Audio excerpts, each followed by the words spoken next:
પૃથ્વી sir chemistry YouTube ચેનલમાં તમારા બધાનું સ્વાગત છે। આજે આપણે ચેપ્ટર નંબર 4 રાસાયણિક બંધન અને આણ્વીય રચના છે એનું વન શોર્ટ રિવિઝન જે છે એની વાત કરવાની છે। તો આજે આપણે આખું ચેપ્ટર જે છે એ બને એટલી ઉતાવળે અને સમજણપૂર્વક જે છે એ પૂરું કરીએ। તો આની જો આપણે છોકરાઓ વાત કરીએ તો આપણે શરૂઆત કરી હતી જુદા જુદા પ્રકારના રાસાયણિક બંધ દ્વારા। એટલે અહીંયા આપણે પેલું હેડિંગ શું મારી દઈશું છોકરાઓ, રાસાયણિક બંધ, અને દરેક બંધ જે છે એની ટૂંકી આપણે સમજણ જે છે એ સમજણ મેળવીએ। ચાલો, તો હવે આની જો આપણે વાત કરીએ તો આપણે સૌથી પહેલા વાત કરેલી સહસંયોજક બંધ વિશે। જો આપણે સહસંયોજક બંધની વાત કરીએ છોકરાઓ તો એમાં આપણે એવું કીધેલું કે ભાઈ આ ઘટકો જે છે એ કઈ રીતે દર્શાવી શકાય, તો આપણે એને આવી રીતે દર્શાવતા A અને B તરીકે, બરાબર છે કે બે ઘટકો વચ્ચે જે છે એ સરખા ઇલેક્ટ્રોનની ભાગીદારી થયેલી છે। ઘણી વખત બે પરમાણુ સમાન હોય તો આપણે એને આવી રીતે પણ દર્શાવતા A બંધ A। અહીંયા એક બંધ એવું દર્શાવે છે કે બંને સમાન રીતે ઇલેક્ટ્રોનની ભાગીદારી કરેલ છે। જો આવી રીતે કે જ્યારે બે પરમાણુ વચ્ચે ઇલેક્ટ્રોનની સરખી રીતે ભાગીદારી થતી હોય એને આપણે સહસંયોજક બંધ વડે દર્શાવતા। હવે આ જે બે અલગ અલગ પ્રકાર પડ્યા છે એને આપણે આવી રીતે સમજાવતા। જો આપણે આ પ્રકાર જે છે એ પ્રકારની વાત કરીએ તો એને કઈ રીતે દર્શાવતા, તો એમાં છે ને આપણને પહેલો પ્રકાર કયો મળતો, તો કે ભાઈ પહેલો પ્રકાર મળતો અધ્રુવીય સહસંયોજક બંધ, આવી રીતે।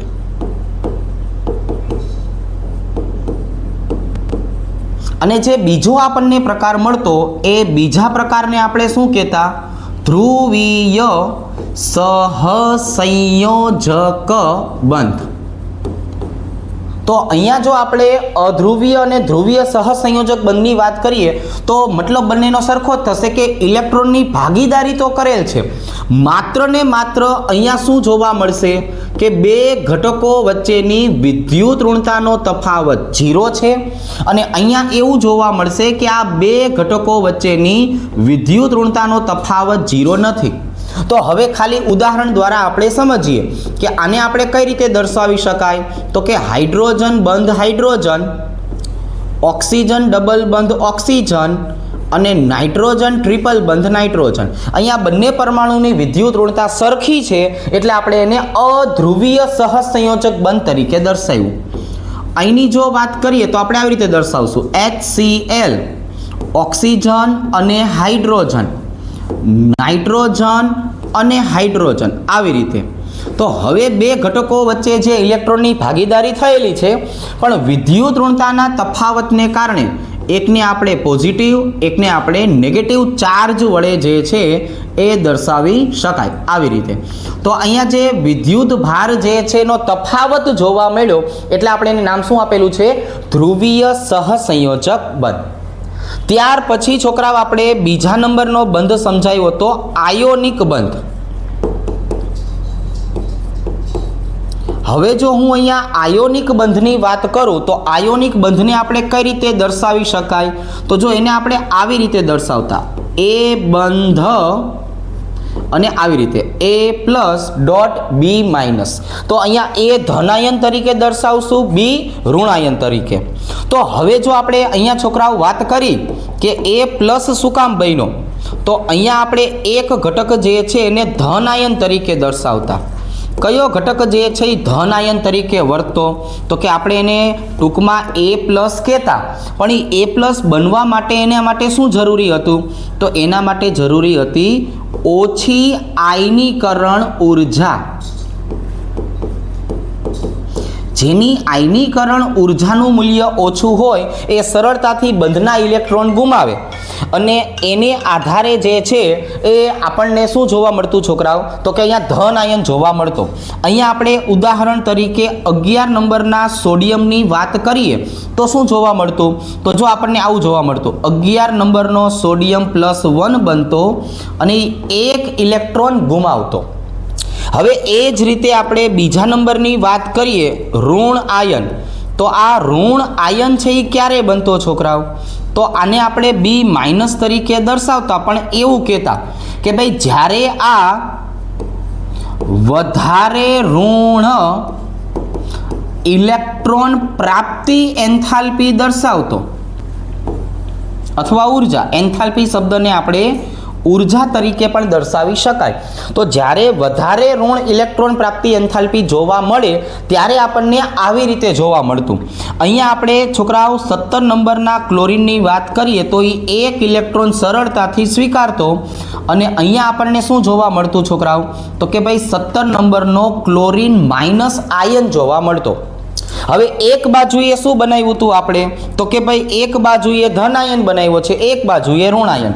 હવે જો આ બંનેને ભેગા કરી દઈએ તો અહીંયા આપણને આવી રીતે સંયોજન મળતું, Na+Cl-. હવે જો આપણે ચાર્જ ન દર્શાવીએ તો અહીંયા આપણે દર્શાવતા NaCl, જેને આપણે શેના વડે દર્શાવતા? સોડિયમ ક્લોરાઇડ તરીકે. આને આપણે શેના તરીકે દર્શાવતા છોકરાઓ? સોડિયમ ક્લોરાઇડ તરીકે. તો હવે અહીંયા છોકરાઓ આવું બન્યું કે ભાઈ રાસાયણિક બંધ આપણે બે પ્રકારના જોયા.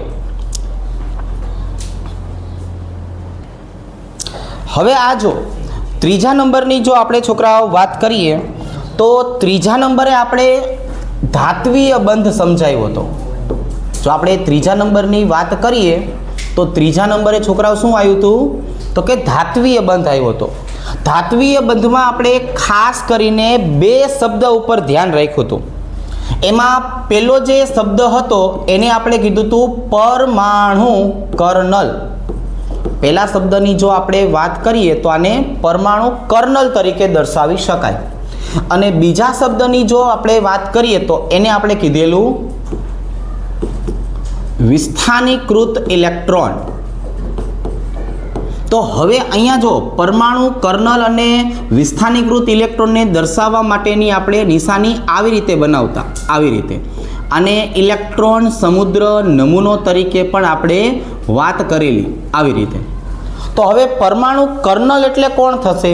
તો કે જો હું પરમાણુ કર્નલ આવા શબ્દની વાત કરું તો એને આપણે દર્શાવશું ધાતુનું કેન્દ્ર વત્તા આંતરિક કક્ષાના ઇલેક્ટ્રોન. એટલે અહીંયા આવશે વત્તા આંતરિક કક્ષા. અને વિસ્થાનીકૃત ઇલેક્ટ્રોનની આપણે વાત કરીએ તો એનો મતલબ થતો હતો સંયોજકતા કક્ષાના ઇલેક્ટ્રોન. અહીંયા શું કહેતા હતા? સંયોજકતા કક્ષાના ઇલેક્ટ્રોન. પછી જેટલા હોય એટલા. હવે આને બે અલગ અલગ રીતે આપણે દર્શાવતા શીખવાડ્યું હતું. જો પહેલાં આપણે વાત કરીએ કે આપણી પાસે 11 નંબરનો સોડિયમ છે. હું આની સાપેક્ષમાં તમને સમજાવું તો આવી રીતે 2, 8 અને 1. તો હવે અહીંયા આપણે 11 પ્રોટોનથી લઈને 2 અને 8 સુધીની જો વાત કરીએ તો આ કોણ બની ગયું? તો કે આ બની ગયું પરમાણુ કર્નલ. જો આટલી વસ્તુ શું થઈ છોકરાઓ? પરમાણુ કર્નલ થઈ. અને આ જે એકલો બાકી રહેલો ઇલેક્ટ્રોન જે છે એને આપણે શેના તરીકે દર્શાવશું? તો કે આને દર્શાવવાનું છે વિસ્થાનીકૃત ઇલેક્ટ્રોન. જો આને કહેવાય વિસ્થાનીકૃત ઇલેક્ટ્રોન. હવે આ જ વસ્તુ જે છે એને ફરીથી આપણે છોકરાઓ જો કેન્દ્ર અને કક્ષા પ્રમાણે દર્શાવીએ તો આવી રીતે કે આ પરમાણુનું કેન્દ્ર, આ એની પહેલી કક્ષા, આ એની બીજી કક્ષા અને આ એની ત્રીજી કક્ષા. હવે અહીંયા જોયું કે પહેલી અને બીજી કક્ષામાં કેટલા ઇલેક્ટ્રોન દેખાય છે? તો કે જો અહીંયા આપણને છોકરાઓ 1, 2, અહીંયા આવશે 1, 2, 3, 4, 5, 6, 7 અને 8 ઇલેક્ટ્રોન અહીંયા દેખાણા.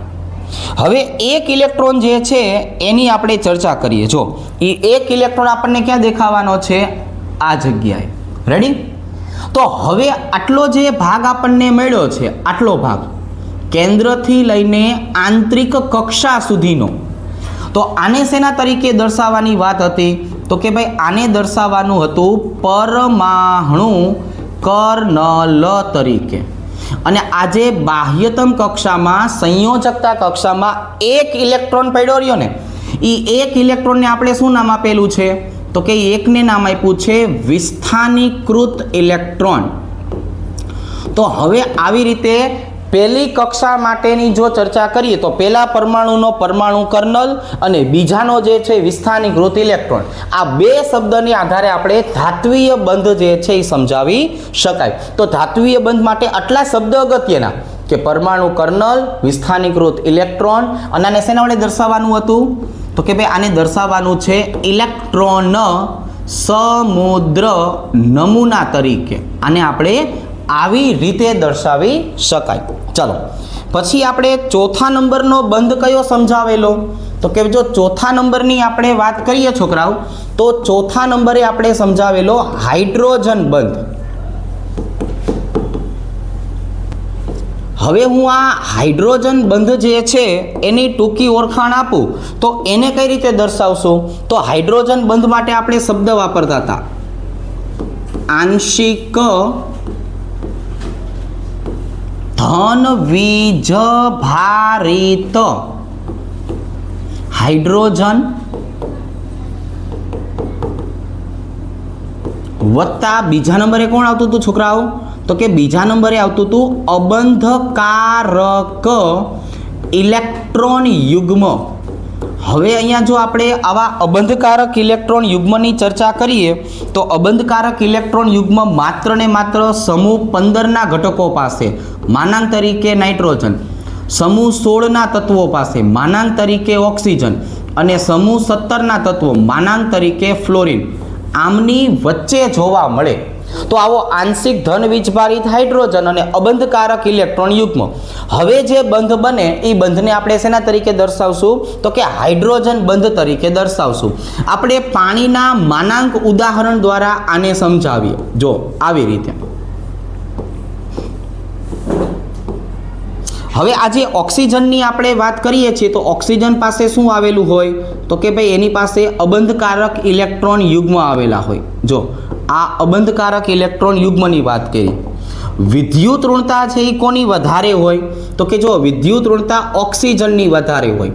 એટલે હાઇડ્રોજન ઉપર હંમેશા કયો ચાર્જ રહેવાનો છે? તો કે એના ઉપર હંમેશા પોઝિટિવ ચાર્જ રહેશે. એ જ રીતે અહીંની જો આપણે વાત કરીએ તો ઓક્સિજન બંધના ઇલેક્ટ્રોન ખેંચે એટલે હાઇડ્રોજન હંમેશા કેવો રહે? પોઝિટિવ ચાર્જ જે છે એ પોઝિટિવ ચાર્જથી દર્શાવી શકાય. હવે શું બન્યું છોકરાઓ? તો કે હવે આમની વાત કરીએ તો જો આંશિક ધન વીજભારિત હાઇડ્રોજન અને અબંધકારક ઇલેક્ટ્રોન યુગ્મ આમની વચ્ચે એક નિર્બળ આકર્ષણ જોવા મળશે. જો આવી રીતે.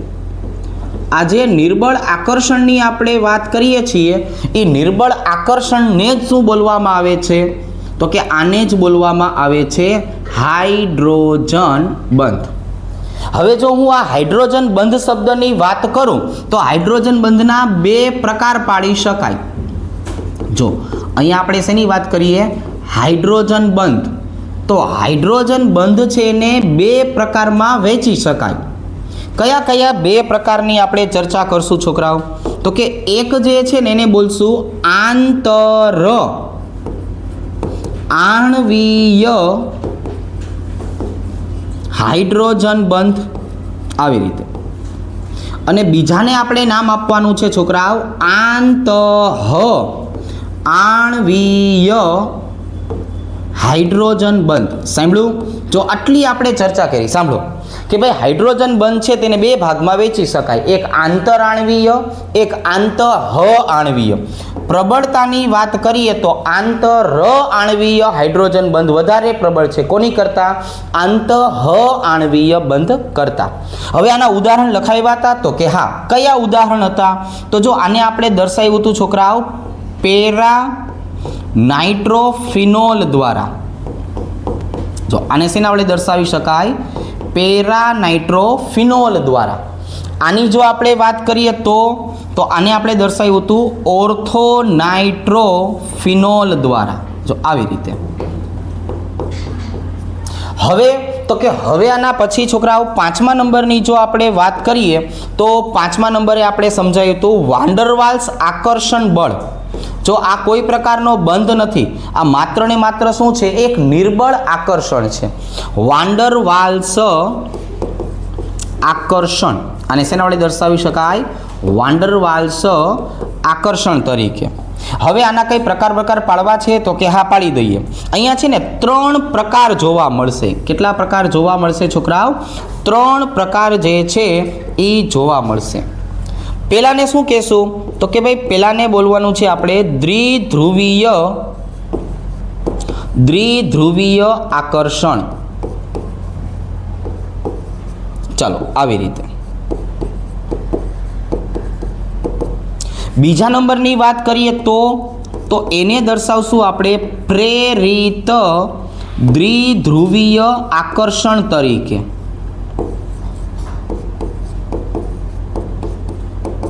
અને ત્રીજાને શેના વડે દર્શાવશું તો કે ભાઈ ત્રીજાને દર્શાવશું અધ્રુવીય તરીકે. સાંભળો, આ અધ્રુવીય જે છે એ આકર્ષણ થયું. હવે જો આના આપણે ઉદાહરણે કહી દઈએ. ઉદાહરણની જો આપણે ચર્ચા કરીએ છોકરાઓ તો આપણી પાસે છે કે અહીંયા હું લખું છું HCl. અહીંયા આમની વચ્ચે કાયમી દ્વિધ્રુવીય ચાક માત્રા જોવા મળે. આમાં હાઇડ્રોજન હંમેશા પોઝિટિવ જ રહે, ક્લોરીન હંમેશા નેગેટિવ રહે. એટલે આમની ઉપર કાયમ આંશિક ધન અને આંશિક ઋણ વીજભાર હોય જ. એટલે દ્વિધ્રુવીય આકર્ષણ કહેવાય. પ્રેરિત દ્વિધ્રુવીયની વાત કરીએ તો એમાં આવશે HCl વત્તા હાઇડ્રોજન. એનો મતલબ આવો થયો કે જો એક બંધારણ દ્વિધ્રુવીય, એક બંધારણ અધ્રુવીય, એટલે આને પ્રેરિત શબ્દ વડે દર્શાવાય. અને અહીંયા આવશે છોકરાઓ બંને ઘટકો કેવા હશે? અધ્રુવીય. આ અધ્રુવીય જે છે આને બીજા શબ્દમાં વિક્ષેપણ બળ પણ કહેવાય, અથવા ત્રીજા શબ્દમાં આને એના શોધકના નામ ઉપરથી લંડન બળ તરીકે પણ દર્શાવી શકાય. તો અહીંયા આપણે બાકીના 3 ઘટકો જે છે એની પણ ચર્ચા કરી. MCQમાં જો પૂછાય તો MCQમાં આટલી માહિતી હોઈ શકે. રેડી? ચાલો હવે જો આના પછી આપણે છોકરાઓ લુઈસ બિંદુ નિરૂપણ કઈ રીતે કરી શકાય એની ચર્ચા કરેલી. એટલે આના પછીનો ટોપિક કયો હતો તો કે ભાઈ આના પછી આપણે દર્શાવ્યું હતું લુઈસ બિંદુ નિરૂપણ. તો જો આમ જોવા જઈએ તો 2 ભાઈબંધ હતા, કોસેલ અને લુઈસ. પણ એમાં આપણે એવું કીધેલું કે કોસેલ અભિગમ જે છે એ સમજાવવામાં થોડી મુશ્કેલી થતી. લુઈસનો અભિગમ જે છે એ સરળ હતો. લુઈસના અભિગમ પ્રમાણે શું હતું તો કે ભાઈ એના નિયમ પ્રમાણે આવું હતું કે બાહ્યતમ કક્ષાના ઇલેક્ટ્રોનને બિંદુ વડે દર્શાવી શકાય છે. બાહ્યતમ કક્ષાના જેટલા પણ ઇલેક્ટ્રોન હોય એને આપણે શું કરશું તો કે આપણે એને બિંદુ વડે દર્શાવી દઈશું. જો ઉદાહરણ તરીકે આપણે સમજીએ. આપણી પાસે છોકરાઓ 3 નંબરનું લિથિયમ આવેલું છે. તો જો અહીંયા હું 3 નંબરના લિથિયમની વાત કરું તો આપણે એને કેમ દર્શાવતા? 2 અને 1. તો આનો મતલબ એવો થયો હવે પછી આપણે લિથિયમ જે છે એની આજુબાજુએ માત્ર ને માત્ર 1 ટપકું કરતા. ચાલો 4 નંબરના બેરેલિયમની જો આપણે વાત કરીએ તો એને દર્શાવાય કઈ રીતે તો કે જો 2 અને 2. એટલે અહીંયા જો હું બેરેલિયમ દર્શાવું તો એની સંયોજકતા કેટલી થઈ ગઈ હવે તો કે 2. તો આપણે એને 2 ટપકા વડે દર્શાવતા. આ ટપકા એની સંયોજકતા દર્શાવશે. ચાલો એના પછી છોકરાઓ 5 નંબરના બોરોનની વાત કરીએ તો અહીંયા શું લખશું આપણે તો કે 2 અને 3. તો હવે અહીંયા બોરોન શબ્દની વાત કરીએ તો જો આવું થયું, આ 1, આ 2 અને આ 3. તો આ 3 એની સંયોજકતા કહેવાય. ત્યાર પછી હું 6 નંબરના કાર્બનની વાત કરું તો અહીંયા આપણે દર્શાવશું 2 અને 4. તો કાર્બનની જો આપણે ચર્ચા કરીએ તો એની સંયોજકતા કેટલી થઈ? તો કે 4, મતલબ કે 4 ઇલેક્ટ્રોનની ભાગીદારી જે છે એ ભાગીદારી કરી શકે. હવે આપણે 7 નંબરના છોકરાઓ નાઇટ્રોજનની વાત કરીએ ને તો લખાય કેમ? તો કે 2 અને 5. પણ આમાં 2 પ્રકારના ઇલેક્ટ્રોન તમને જોવા મળશે. જો પેલા કયા કે જે સંયોજકતામાં ભાગ લે છે, એટલે કે આ 3 ઇલેક્ટ્રોન કયા થયા? બંધકારક. અને હવે અહીંયા જે 2 હું બાજુમાં દર્શાવું છું એને અબંધકારક ઇલેક્ટ્રોન યુગ્મ વડે દર્શાવી શકાય. લુઈસ બિંદુ નિરૂપણમાં આનો પણ આપણે સમાવેશ કરતા હતા. 8 નંબરના ઓક્સિજનની વાત કરીએ તો શું લખાય? 2 અને 6. હવે જો તમે ઓક્સિજનની વાત કરો તો આને 2 જ ઇલેક્ટ્રોનની જરૂર છે. એટલે આ જે 2 ઇલેક્ટ્રોન જે રહ્યા ને છોકરાઓ, એક અહીંયા અને એક અહીંયા, આ 2 એના બંધકારક ઇલેક્ટ્રોન.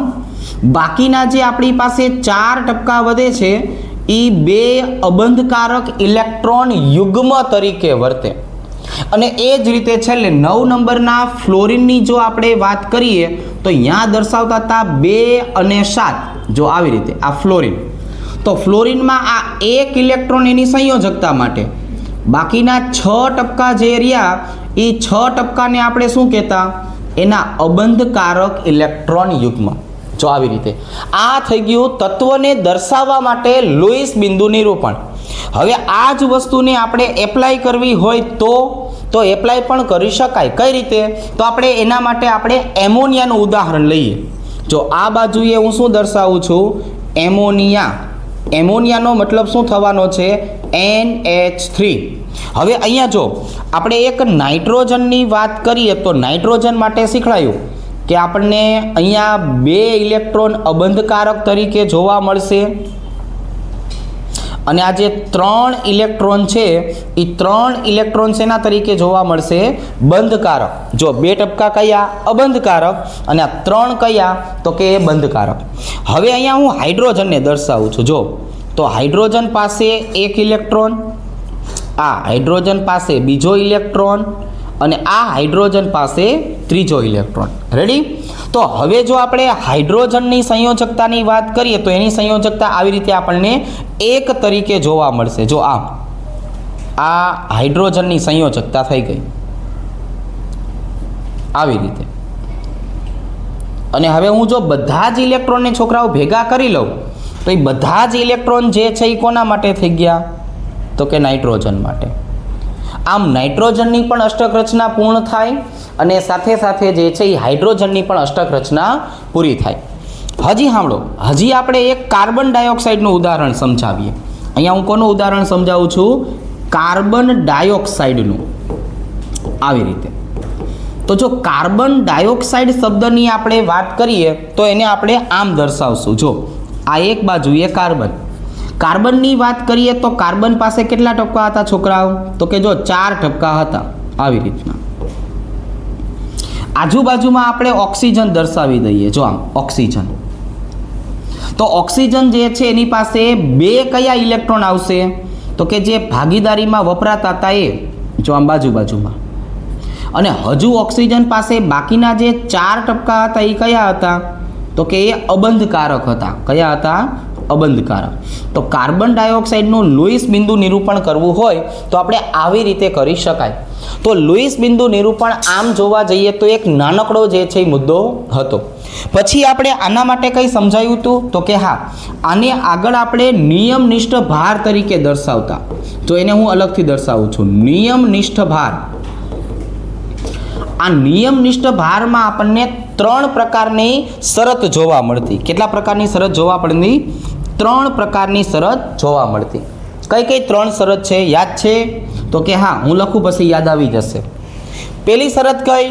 તો કે જો સંયોજકતા જેટલા બંધ બનાવે, સંયોજકતા જેટલા બંધ, તો છે ને અહીંયા વીજભાર શબ્દ આવશે. વીજભાર. કયો વીજભાર જોવા મળશે? તો કે 0. આવી રીતે. બીજી શરત કઈ હતી? તો કે છોકરાઓ બીજી શરત આવી હતી, સંયોજકતાથી વધુ બંધ. જો તમે સંયોજકતા કરતાં વધારે બંધ બનાવી દેશો ને તો અહીંયા ધન વીજભાર જોવા મળશે. રેડી? ચાલો. અને ત્રીજા નંબરની શરત છે છોકરાઓ, સંયોજકતાથી ઓછા બંધ.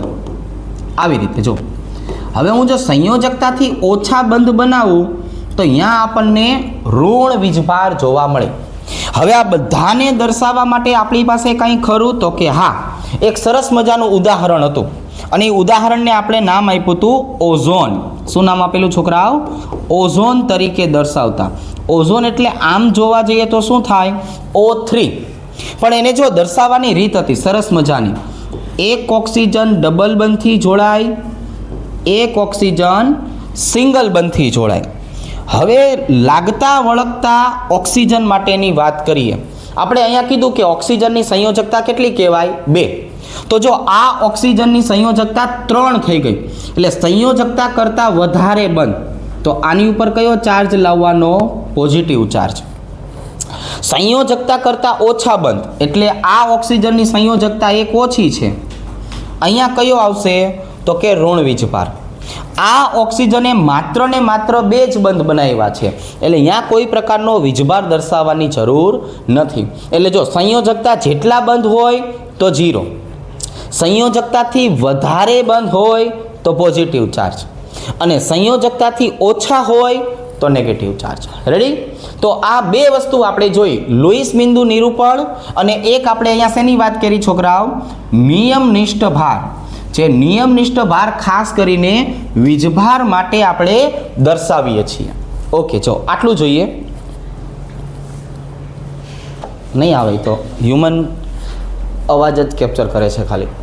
હવે આપણે જો આના પછી વાત કરવી છે છોકરાઓ આણ્વીય ચિતાર વિશે. જો શેની વાત કરવાની છે આપણે? તો કે ભાઈ હવે આપણે ચર્ચા કરવી છે આણ્વીય ચિતાર.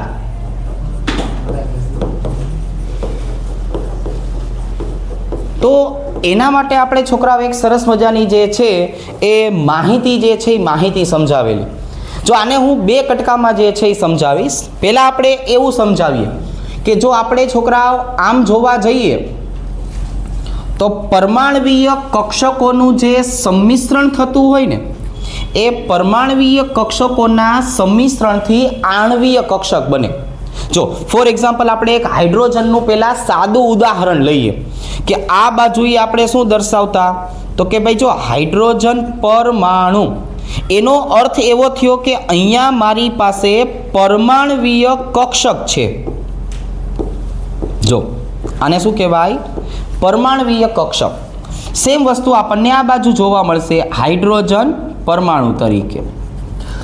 વચ્ચેના ભાગે આપણે છોકરાઓ શું બનાવવો છે? તો કે વચ્ચેના ભાગે મારે હાઇડ્રોજનનો અણુ બનાવવો છે. તો આ હાઇડ્રોજનનો અણુ જે છે એ શું થયું? તો એ વસ્તુ થઈ આણ્વીય કક્ષક. જો એની જો આપણે વાત કરીએ તો અહીંયા આપણે શું દર્શાવશું? આણ્વીય કક્ષક. તો આ આણ્વીય કક્ષક જે છે એ કઈ રીતે બને ને એને જરાક આપણે વ્યવસ્થિત રીતે સમજીએ. ફોર એક્ઝામ્પલ જો હાઇડ્રોજન પાસે આ બાજુએ એક કક્ષક આવેલી છે 1s, એટલી જ ઉર્જાવાળી આ બાજુએ આપણને શું જોવા મળશે? 1s કક્ષક. તો આપણે ત્યારે એવું સમજાવેલું કે આ આણ્વીય કક્ષક છે એ ખરેખર તો પરમાણ્વીય કક્ષકના સંમિશ્રણથી જ બને છે, પણ અહીંયા શક્યતા આવી રીતે હતી. એક કક્ષક જે બનવાની છે એની ઉર્જા છોકરાઓ વધારે હશે, અને બીજી કક્ષક જે બનવાની છે એની ઉર્જા જે છે એ ઉર્જા ઓછી હશે. જો આવી રીતે છોકરાઓ આમ. હવે તો જે 2 પરમાણ્વીય કક્ષકોનું સંમિશ્રણ થયું અને આણ્વીય કક્ષક બની, એને 2 રીતે દર્શાવશું. જો આપણે એવું કીધેલું કે ભાઈ એકલી કક્ષા હોય એને સિગ્મા કહેવાય. અહીંયા હવે આ સિગ્મા બની શેના દ્વારા છોકરાઓ? 1s માંથી. જો એટલે આને સિગ્મા 1s નામ આપ્યું. હવે જો ઉપર જશો ને તો એને આપણે શું કહેશું? તો કે એને કહેશું સિગ્મા સ્ટાર 1s.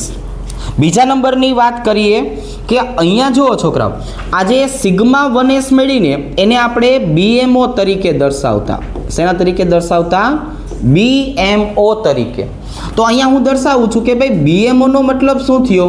તો કે જો BMO નો મતલબ થયો બોન્ડિંગ મોલેક્યુલર ઓર્બિટલ. આને છોકરાઓ ગુજરાતીમાં જો આપણે સમજાવવું હોય તો આવી રીતે સમજાવાય, બંધ કારક આણ્વીય કક્ષક. અને ખાસ કરીને આપણે અહીંયા શબ્દ કયો વાપરશું? ઓછી ઉર્જાવાળી જે કક્ષકો હોય છે છોકરાઓ, એને આપણે BMO તરીકે દર્શાવતા હોઈએ છીએ કે જે બે કક્ષકોની સરખામણી કરવી છે એમાં જેની ઉર્જા ઓછી હોય ને એને BMO બોલાય, બરાબર. એટલે ઇલેક્ટ્રોન સૌપ્રથમ આમાં આવશે, સિગ્મા 1s માં, કેમ કે આની ઉર્જા ઓછી છે. હવે જો હું ઉપલા માળે જાઉં તો આને ABMO તરીકે દર્શાવાય. જો શેના તરીકે દર્શાવાય? ABMO તરીકે. આપણે એની પણ ઓળખાણ આપી દઈએ કે હવે જો હું છોકરાઓ ABMO શબ્દ વાપરું તો ABMO નો મતલબ શું થવાનો છે? તો કે જો આનો મતલબ આવો થશે, એન્ટી બોન્ડિંગ મોલેક્યુલર ઓર્બિટલ. જો અહીંયા આમ જોવા જઈએ તો અહીંયા આપણે શબ્દ કયો વાપરો ખબર છે? તો કે શબ્દ વાપરો બંધ પ્રતિકારક આણ્વીય કક્ષક. હવે આ જે બંધ પ્રતિકારક આણ્વીય કક્ષક છે એને ખાસ કરીને શું કહેવાય? તો એને ખાસ કરીને કહેવાય વધુ ઉર્જા ધરાવતી આણ્વીય કક્ષક. આ કેવી થઈ ગઈ? વધારે ઉર્જા ધરાવે છે. તો હવે જો અહીંયા આપણે જરાક વિચારો કે ઇલેક્ટ્રોન કેટલા હોય? તો કે ભાઈ જો હાઇડ્રોજનની વાત કરીએ તો એની પાસે આ બાજુ એક ઇલેક્ટ્રોન હોય, આ બાજુએ એક ઇલેક્ટ્રોન હોય. તો મારે જે બે ઇલેક્ટ્રોન ગોઠવવાના છે એ સ્વાભાવિક રીતે શેમાં આવશે? તો કે સ્વાભાવિક રીતે ઓછી ઉર્જાવાળી કક્ષકમાં સૌથી પહેલા દાખલ થાય. તો જે ઓછી ઉર્જાવાળી કક્ષક હોય ને એના ઇલેક્ટ્રોનને દર્શાવવા માટેની એક રીત છે, એને NB વડે દર્શાવવામાં આવે છે. અને જે વધારે ઉર્જાવાળી કક્ષક હોય એના ઇલેક્ટ્રોનની વાત કરીએ તો એને Na વડે દર્શાવશું. જો NB અને Na, NB એટલે કયા ઇલેક્ટ્રોન? તો કે ઓછી ઉર્જાવાળા બંધ કારકના ઇલેક્ટ્રોન. Na એટલે શું કહેવાય? તો કે બંધ પ્રતિકારક કક્ષક જે છે એના ઇલેક્ટ્રોન. તો હવે આ બંને ઇલેક્ટ્રોનને આધારે શું દર્શાવી શકાય? તો કે આ બંને ઇલેક્ટ્રોનને આધારે દર્શાવી શકાય બંધ ક્રમાંક. અને જો તમારે આમનો બંધ ક્રમાંક ગોતવો હોય તો એને કઈ રીતે દર્શાવશું? તો કે આવી રીતે દર્શાવશું, 1/2 NB માઇનસ Na. પણ થોડીક વાર પછી આપણે આ બંધ ક્રમાંકને ડાયરેક્ટ ગોતવા માટેનું શોર્ટ સૂત્ર પણ તમને સમજાવશું. હવે અહીંયા ઇલેક્ટ્રોનને જે આપણે ગોઠવણી કરી ને એ ઇલેક્ટ્રોનને ગોઠવણી કરવાની થાય તો એની બે શક્યતા હોય. કેટલી શક્યતા હોય? બે. કાં તો કક્ષકની અંદર ઇલેક્ટ્રોન એકલો હોય અને કાં તો કક્ષકની અંદર ઇલેક્ટ્રોનનું ઝુમખું જોવા મળે યુગ્મિત સ્વરૂપે. તો અહીંયા જે એકલો આવેલો છે તો એ એકલાની જો આપણે ચર્ચા કરીએ તો એને બોલશું અયુગ્મિત ઇલેક્ટ્રોન. જો આ કોણ થઈ ગયો છોકરાઓ? અયુગ્મિત ઇલેક્ટ્રોન. અને આના કારણે જે ચુંબકીય ગુણધર્મ જોવા મળે એને અનુચુંબકીય કહેતા. શું કહેતા? અનુચુંબકીય. અહીંયા ઇલેક્ટ્રોન કેવા થઈ ગયા? તો કે અહીંયા હવે આ યુગ્મિત અવસ્થામાં આવી ગયા. જો અને યુગ્મિત અવસ્થાના ઇલેક્ટ્રોન હોય તો એને આપણે દર્શાવતા પ્રતિચુંબકીય તરીકે. હવે અત્યારે તો આપણે રિવિઝન કરીએ છીએ એટલે આપણને ખબર છે કે ઇલેક્ટ્રોન અયુગ્મિત રહેવાની કેટલી શક્યતા હોઈ શકે. તો એને આપણે દર્શાવવા માટે N અને મ્યુનો ઉપયોગ કરતા. શેનો ઉપયોગ કરતા છોકરાઓ? N અને મ્યુનો. જો N એટલે અયુગ્મિત ઇલેક્ટ્રોનની સંખ્યા 3 પ્રકારની હોય, કાં તો 0 હોય, કાં તો 1 હોય અને કાં તો 2 હોય. તો જો આપણી પાસે 0 અયુગ્મિત ઇલેક્ટ્રોન હોય તો સ્વાભાવિક રીતે આની ચુંબકીય ચાક માત્રા કેટલી થઈ ગઈ? 0.0. જો 1 હોય તો આની ચુંબકીય ચાક માત્રા કેટલી થઈ ગઈ? 1.73 બોહર મેગ્નેટોન. અને જો 2 હોય તો ચુંબકીય ચાક માત્રા કેટલી જોવા મળશે? તો કે ભાઈ 2.83 બોહર મેગ્નેટોન, આવી રીતે. તો જો આ ગુણધર્મની આપણે વાત કરી, હજુ આપણી પાસે કોઈ ગુણધર્મ ખરા? તો કે હા. હવે જે કક્ષકમાં છેલ્લે સુધી ઇલેક્ટ્રોન ભરાયેલા હોય આવી કક્ષકને આપણે શેના વડે દર્શાવતા? તો કે એને હોમો વડે દર્શાવતા. હોમોનો મતલબ શું થાય?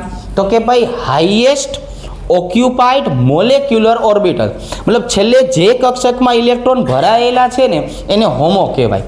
અને એના ઉપરની જે ખાલી કક્ષક જોવા મળે ને છોકરાઓ, એ ખાલી કક્ષકને લ્યુમો તરીકે દર્શાવી શકાય. એ બધી જ ચર્ચા આપણે રેગ્યુલર લેક્ચરમાં કરેલી હોય, તમામને આપણે ડિટેલમાં જે છે એ સમજાવતા હોય.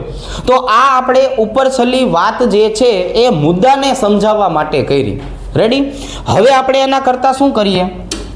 તો કે હવે આપણે આના કરતાં જે છે એ આણ્વીય કક્ષકમાં જે ઇલેક્ટ્રોન છે એ ઇલેક્ટ્રોનની સંખ્યા કેટલી છે ને એને સમજાવવા માટે કરીએ. જો ફોર એક્ઝામ્પલ કઈ રીતે? તો કે જો ફોર એક્ઝામ્પલ આવી રીતે. હવે મારે આણ્વીય કક્ષક માટે દર્શાવવું છે B2, C2 અને N2. આમાં કેટલા કેટલા આણ્વીય ઇલેક્ટ્રોન હોય? જો હું આણ્વીય ઇલેક્ટ્રોનની ચર્ચા કરું છોકરાઓ, તો બોરોનમાં 2 બોરોનને ભેગા કરો તો 5 દૂને 10.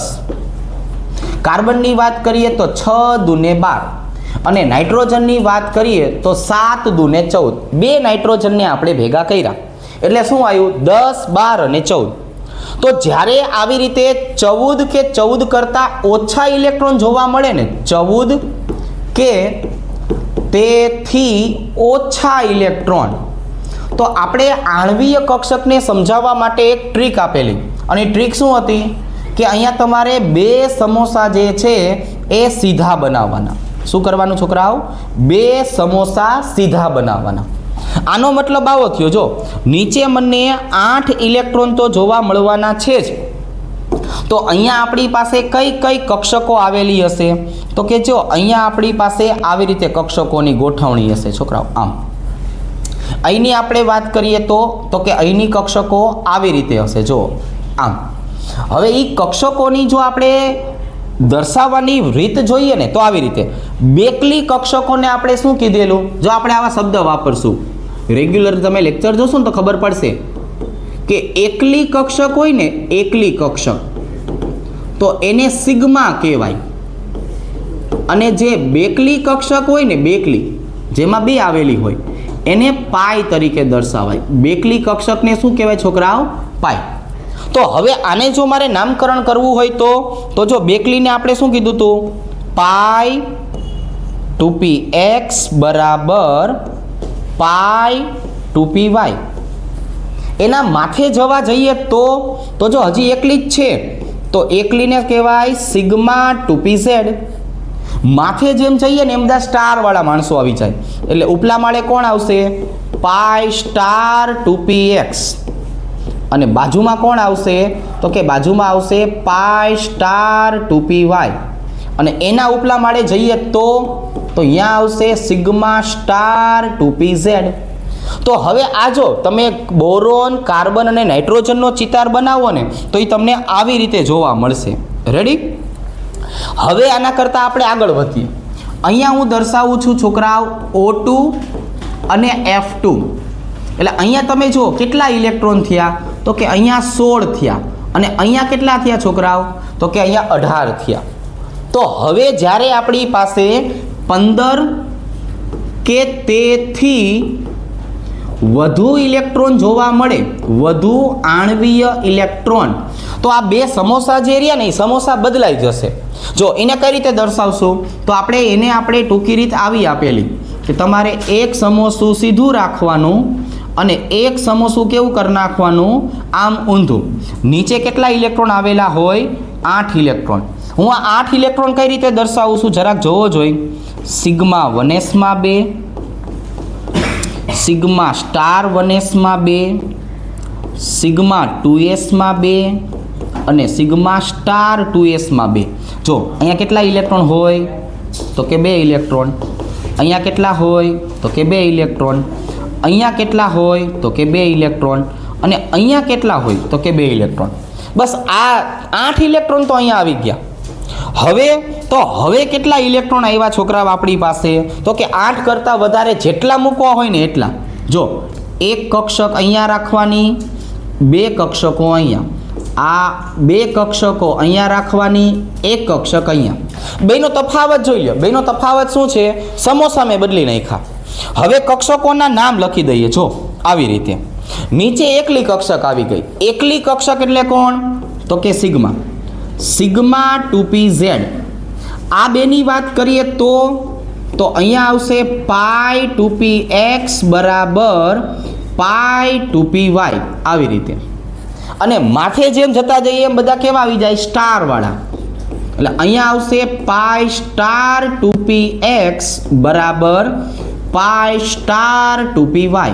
જો એ આવી રીતે. અને એના ઉપલા માળે એકલી કક્ષક એટલે હંમેશા કોણ? તો કે સિગ્મા સ્ટાર 2pz. રેડી? જો તો આ આપણે કક્ષકો જે છે ને ટૂંકમાં કેમ દર્શાવવું એની માહિતી આપી. હવે આનો ઉપયોગ કરતા શીખવાડું. ખરેખર આ આપણે કોઈ રીતે દર્શાવવાની જરૂર નથી, પણ આના કરતાં જે એમસીક્યુ માટે અગત્યનો મુદ્દો છે એ કયો? તો એને આપણે કહેવાનું છે આણ્વીય ઇલેક્ટ્રોન. અને ડાયરેક્ટ બંધ ક્રમાંક કઈ રીતે દર્શાવી શકાય ને એ. તો અહીંયા હું તમને શું શીખવાડવાનો છું છોકરાઓ? કે ભાઈ જો બંધ ક્રમાંક છે ને એ મોટા ભાગની માહિતી આપે છે. એટલે આપણે આવું કહેતા, બંધ ક્રમાંક ચલે છે બંધ ઉર્જા ચલે છે 1/છેદમાં બંધ લંબાઈ. તો હવે અહીંયા આપણે આને એક શોર્ટ ટ્રીક દ્વારા શીખવાડ્યું હતું. કઈ રીતે શોર્ટ ટ્રીક હતી જોવો જોઈએ? તો કે જો 14 ઇલેક્ટ્રોન હતા. હવે થોડું પાછું ધ્યાન રાખીએ. ઓલી વધારાની માહિતી હતી એટલે આપણે એને એ રીતે જોઈ, પણ આ પાછું એમસીક્યુ માટે અગત્યનું કે 14 ઇલેક્ટ્રોન છે તો ભાઈબંધ આનો બંધ ક્રમાંક આપણે કેટલો ધારેલો હતો? તો કે જો 3.0 આવી રીતે. હવે આમ આગળ થોડાક 15, 16, 17, 18, 19 અને 20. થોડાક આ બાજુ આવતા રહ્યો તો અહીંયા શું આવશે છોકરાઓ? 13, 12, 11, 10, 9 અને 8. રેડી? તો હવે અહીંયા બંધ ક્રમાંક જે છે એ આપણે આના માટે તો દર્શાવી દીધું કે જો આપણી પાસે 14 ઇલેક્ટ્રોન હોય તો એનો બંધ ક્રમાંક કેટલો થાય. જો અહીંયા હું જે દર્શાવું છું એને શું કહેવાનું છે છોકરાઓ? તો કે આને બોલાય આણ્વીય ઇલેક્ટ્રોન. અને અહીંયા જે નીચે જવાબ આવે છે ને એ જવાબને શું બોલવાનું છે? તો કે જવાબને બોલવાનું છે બંધ ક્રમાંક. આવી રીતે. તો હવે આ 3 આપણને મળી ગયું. હવે તો કે હવે એનો વધારો ને ઘટાડો જો તમે 14 થી આમ હાલ્યા જશો ને તો 0.5 ઓછા કરતું જવાનું. અહીંયા કેટલું આવશે? 2.5. અહીંયા આવશે 2. અહીંયા આવશે 1.5. અહીંયા આવશે 1.0. અહીંયા આવશે 0.5 અને અહીંયા આવશે 0.0.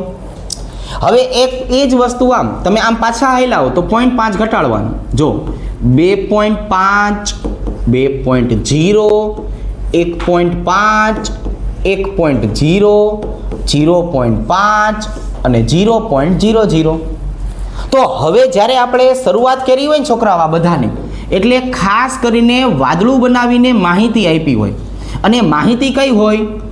તો હિલિયમ, બેરેલિયમ અને નિયોન. આ 3 ઘટકો કયા થયા?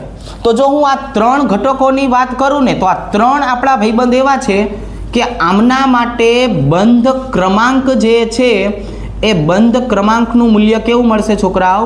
0 મળશે. કયું મળશે? 0. જો ડેમો લઈએ. 8 ઇલેક્ટ્રોન ક્યાં જોવા મળતા હોય? તો કે જો હું બેરેલિયમને ભેગા કરું ને તો કે ભાઈ તમે B2 ની વાત કરો. જો શેની વાત કરો છોકરાઓ? B2 ની. આવી રીતે. તો B2 ની વાત કરો તો આ હકીકતમાં શક્ય નથી. શું કામ? કેમ કે 8 ઇલેક્ટ્રોન થાય એટલે બંધ ક્રમાંક કેવો થઈ જાય? 0. એ જ રીતે નિયોનની ચર્ચા કરીએ તો મારે આને ખોટું બહુ લાગી જાય છે. આપણે નિયોનની વાત કરીએ તો જો Na2 પણ કેવું છે છોકરાઓ? તો કે શક્ય નથી. તમે અહીંયા 20 ઇલેક્ટ્રોનને ભેગા કરો તેનો બંધ ક્રમાંક કેવો થઈ જાય? 0. હવે જો આ 10 એટલે કોણ હતું? તો કે આપણે ભણાવેલું છે એટલે ખબર છે, બોરોન. 12 એટલે કોણ હતું છોકરાઓ? કાર્બન. 14 એટલે કોણ હતું છોકરાઓ? નાઇટ્રોજન. 16 એટલે કોણ હતું છોકરાઓ? ઓક્સિજન. અને 18 એટલે કોણ હતું? તો કે જો ફ્લોરિન. હવે આ વસ્તુ ખરેખર કામ કરે છે કે નથી કરતી? આપણે જે ટ્રીક અહીંયા દર્શાવી છે એ ટ્રીક આટલા પરમાણુ માટે તો સાચી થઈ, કેમ કે આપણે આ બધાના ચિતાર દોરેલા છે, એટલે ચિતારને આધારે ખબર પડી કે બોરોનનો બંધ ક્રમાંક 1 જ હોય, કાર્બનનો બંધ ક્રમાંક 2 જ હોય, નાઇટ્રોજનનો 3 હોય. પણ આ બધાને લાગુ પડે છે કે નહીં એ ચેક કરવું હોય તો કે થાય. કેમ કરતા? તો કે જો કાર્બન મોનોક્સાઇડનો અણુ લ્યો, નાઇટ્રિક ઓક્સાઇડનો અણુ લ્યો, નાઇટ્રોજન +2ની ચર્ચા કરો, ઓક્સિજન -2ની ચર્ચા કરો, ફ્લોરિન જે છે એ ફ્લોરિન +2ની ચર્ચા કરો. આ બધા માટે પણ જોઈએ કે ભાઈ બધા માટે અસરકારક છે, તો કે હા ચેક કરીએ. ચાલો, આણ્વીય ઇલેક્ટ્રોન કેટલા? તો કે જો હું CO ની વાત કરું કે નહીં, તો 6 આના 8 આના ભેગા કરો કેટલા થયા આમાં ઇલેક્ટ્રોન? તો કે જો ભાઈ 14 ઇલેક્ટ્રોન થયા. 7 આના 8 આના આમાં તો કે ભાઈ આમાં 15 થયા. આમાં જો 14 હતા મેં 2 કાઢી મૂક્યા છે, હવે કેટલા વધ્યા? 12. 16 હતા 2 સ્વીકાર્યા છે, કેટલા થયા? 18. અને 18 હતા અને 2 કાઢી મૂક્યા છે, કેટલા થયા? તો કે 16. હવે ખાલી આ જોવાનું રહ્યું કે ભાઈ મારે આ 14 ઇલેક્ટ્રોન છે તેનો બંધ ક્રમાંક કેટલો થાય. હવે જો હું આમના બંધ ક્રમાંકની વાત કરું છોકરાઓ, તો આમનો બંધ ક્રમાંક કેટલો થાય? તો કે 14 હોય ને એટલે 3.0, 15 હોય તો સામે જોઈ લેવાનું 2.5, 12 હોય તો 2.0, 18 હોય તો છોકરાઓ 1.0, 16 હોય તો 2.0. તો આવી રીતે તમે કોઈ પણ આયન છે એ કોઈ પણ આયનના ડાયરેક્ટ બંધ ક્રમાંકના મૂલ્ય જે છે એ મૂલ્ય દર્શાવી શકો. તો એના માટે આપણે ખાલી એના આણ્વીય ઇલેક્ટ્રોન કેટલા છે એ જ જોવાનું છે. અને એક સૌથી અગત્યની માહિતી આ જે વાદળામાં બનાવી છે એ વાદળાની માહિતીને જોઈ લેજો કે ભાઈ આવી રીતે નક્કી કરી શકાય. હવે MCQ કેવો પૂછાય? તો કે જો MCQ આવી રીતે પૂછાય કે ભાઈ બંધ ક્રમાંક જેનો વધારે ને એવા બંધ તોડવાની ઉર્જા વધારે આપવી પડે, અને એ જ ઘટકો સૌથી નજીક આવી જાય એટલે એની બંધ લંબાઈ કેવી બની જાય? ટૂંકી. તો MCQમાં તમને આમનો ક્રમે પૂછી શકે, અને આવી રીતે આણ્વીય ઇલેક્ટ્રોનની સંખ્યાને આધારે ડાયરેક્ટ બંધ ક્રમાંક ગોતવાનું પણ પૂછી શકાય. તો જો આણ્વીય ચિતારની વાત કરીએ તો આટલી માહિતી આપણા માટે અગત્યની કહેવાય. હવે આના પછી આપણે સંકરણ વિશેની માહિતી લઈએ. જો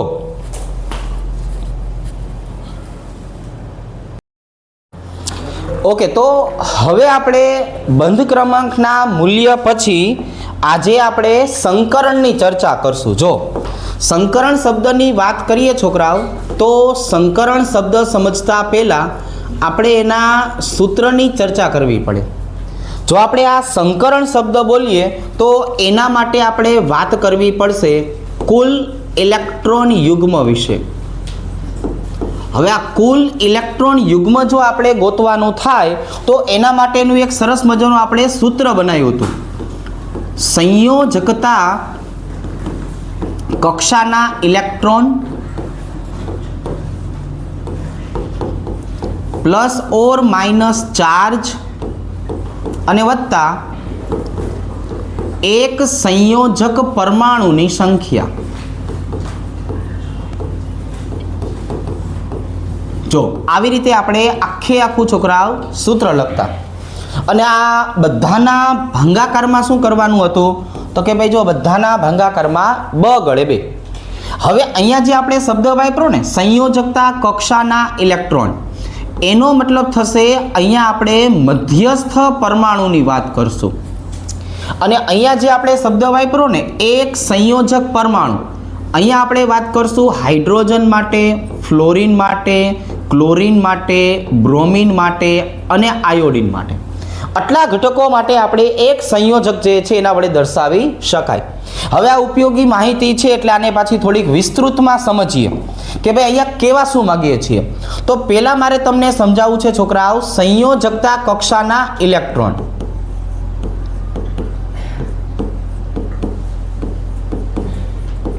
તો અહીંયા આપણે જે શબ્દ વાપરો સંયોજકતા કક્ષાના ઇલેક્ટ્રોન, એનો મતલબ શું થવાનો છે? તો કે ભાઈ આનો મતલબ થશે બાહ્યતમ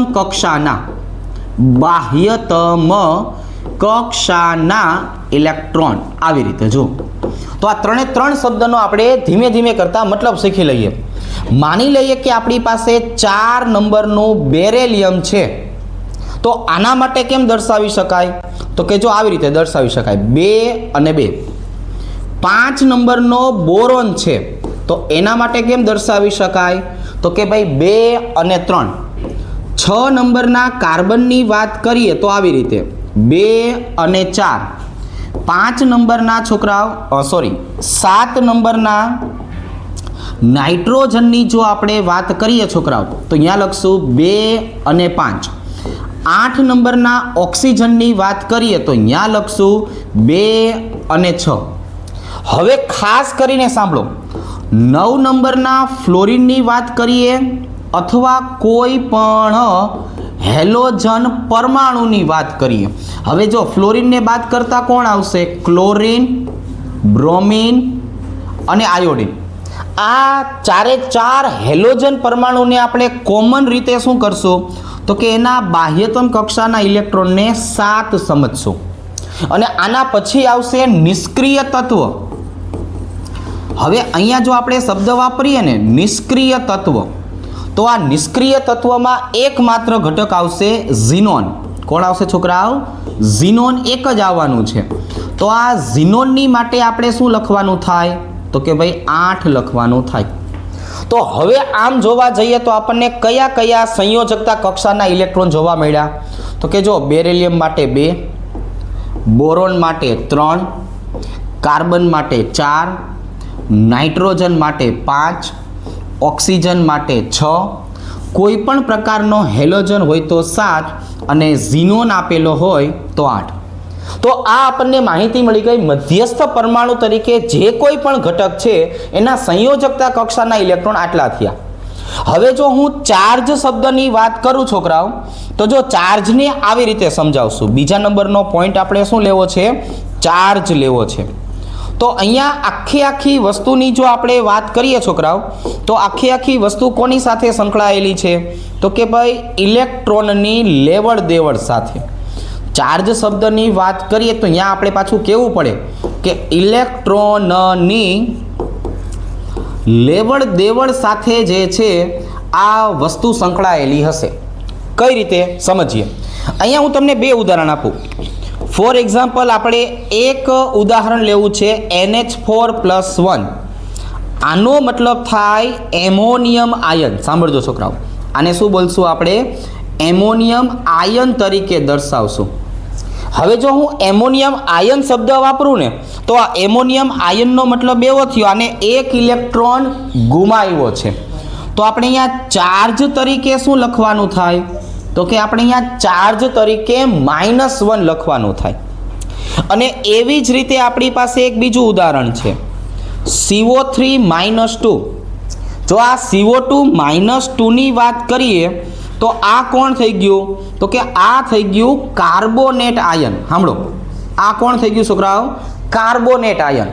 તો આને શું કરેલું છે? તો કે આને 2 ઇલેક્ટ્રોન સ્વીકારેલા છે.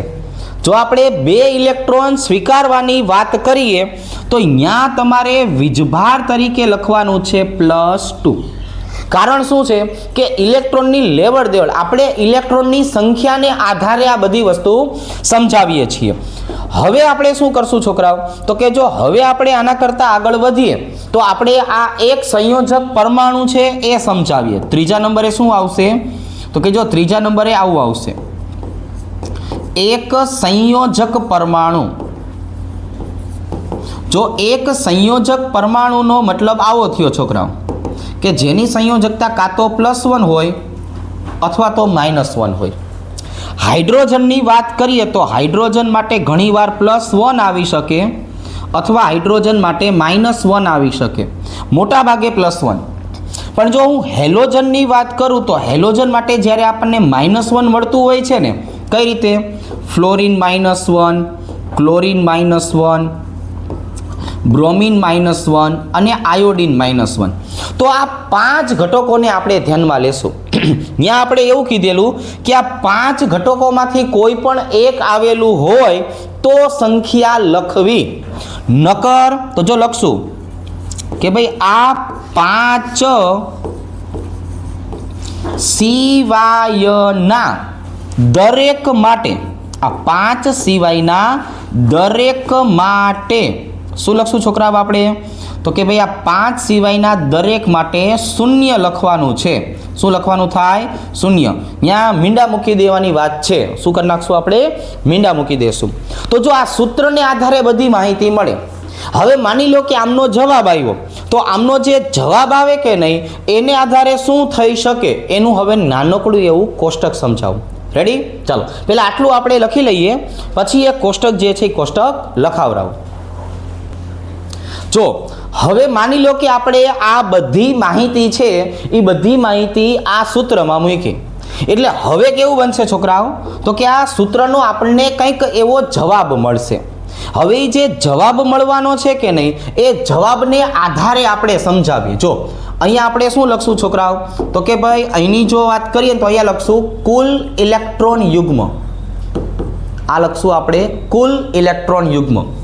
એની સંખ્યાને આધારે સંકરણ નક્કી કરાય. સંકરણનો મતલબ એવો થયો કેટલી કક્ષકો પ્રક્રિયામાં ભાગ લે. આ જે કુલ ઇલેક્ટ્રોન યુગ્મ આપણને મળે છે ને ખરેખર કક્ષકોની સંખ્યા કહેવાય. એ સંકરણને આધારે છોકરાઓ આપણે એનું બંધારણ નક્કી કરશું. શું નક્કી કરશું? તો કે જો એનું બંધારણ નક્કી કરશું. અને એ બંધારણ છે એના માટે અહીંયા લખશું મૂળભૂત આકાર. શું લખવામાં આવશે?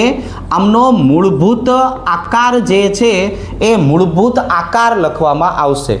અને પછી આપણે કુલ ઇલેક્ટ્રોન યુગ્મનો મતલબ પણ અહીંયા સમજાવીએ. રેડી? ચાલો હવે અહીંયા જો અહીંયા આપણે કઈ રીતે દર્શાવશું?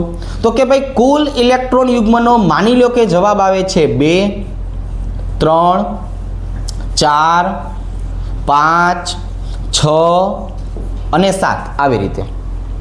હવે તો કે હવે જો તમને જવાબ તો મળી ગયો છોકરાઓ, હવે જવાબને આધારે સંકરણ નક્કી કરવાની વાત છે. 2 જ કક્ષકો પ્રક્રિયામાં ભાગ લેતી હોય તો એને sp સંકરણ વડે દર્શાવાય. 3 કક્ષકો પ્રક્રિયામાં ભાગ લે છોકરાઓ તો એને sp2 કહેવાય. બરાબર? જો 4 કક્ષકો પ્રક્રિયામાં ભાગ લે તો એને sp3 સંકરણ કહેવાય. 5 કક્ષકો ભાગ લે તો એને sp3d કહેવાય. આ એવું દર્શાવે છે કે પોતાની કક્ષકમાં 1 ઇલેક્ટ્રોન સમાય. તો s કક્ષકમાં 1 ખાનું હોય તેમાં 1 ઇલેક્ટ્રોન પોતાનો, 1 ઇલેક્ટ્રોન ભાગીદારીવાળો. p કક્ષકમાં તમે વધુમાં વધુ 3 ઇલેક્ટ્રોન પોતાના લઈ શકો. બીજો ઇલેક્ટ્રોન પછી કોનો લેવાનો? ભાગીદારીનો. એવી જ રીતે આપણે 6 ની વાત કરીએ તો sp3d2 અને 7 ની વાત કરીએ તો sp3d3 આવી રીતે. હવે બંધારણ છે ને સૌથી અગત્યની વસ્તુ થઈ, જેમાં આપણે અત્યારે અબંધકારક ઇલેક્ટ્રોન યુગ્મને ધ્યાનમાં લેશું નહીં. તો આનું બંધારણ કેવું બને છોકરાઓ? તો આનું બંધારણ છે ને આવું બને. જો AB2E0. તો હવે જો અહીંયા હું ઓળખાણ આપી દઉં. A એટલે કોણ? તો કે એનો મતલબ થાય મધ્યસ્થ પરમાણુ. તો હવે સાંભળો, આ મધ્યસ્થ પરમાણુ તો દર વખતે હોય જ. પછી કોણ આવશે? તો કે જો પછી B આવશે. B નો મતલબ કોણ? તો કે B એટલે સાથી પરમાણુ. હવે આ જે સાથી પરમાણુ એમનેમ નો આવે, એ ભાગીદારી કરીને આવે. એટલે સાથી પરમાણુની બદલે આપણે હારો શબ્દ કયો વાપરશું? બંધકારક ઇલેક્ટ્રોન યુગ્મ. આવી રીતે, જેને આપણે ટૂંકમાં બકા કહેશું. અને એવી જ રીતે એની વાત કરીએ તો એનો મતલબ થશે અબંધકારક ઇલેક્ટ્રોન યુગ્મ. અત્યારે આપણે જે બંધારણ દર્શાવવાના છે એમાં આપણે ઈને જે છે એ 0 તરીકે લેશું.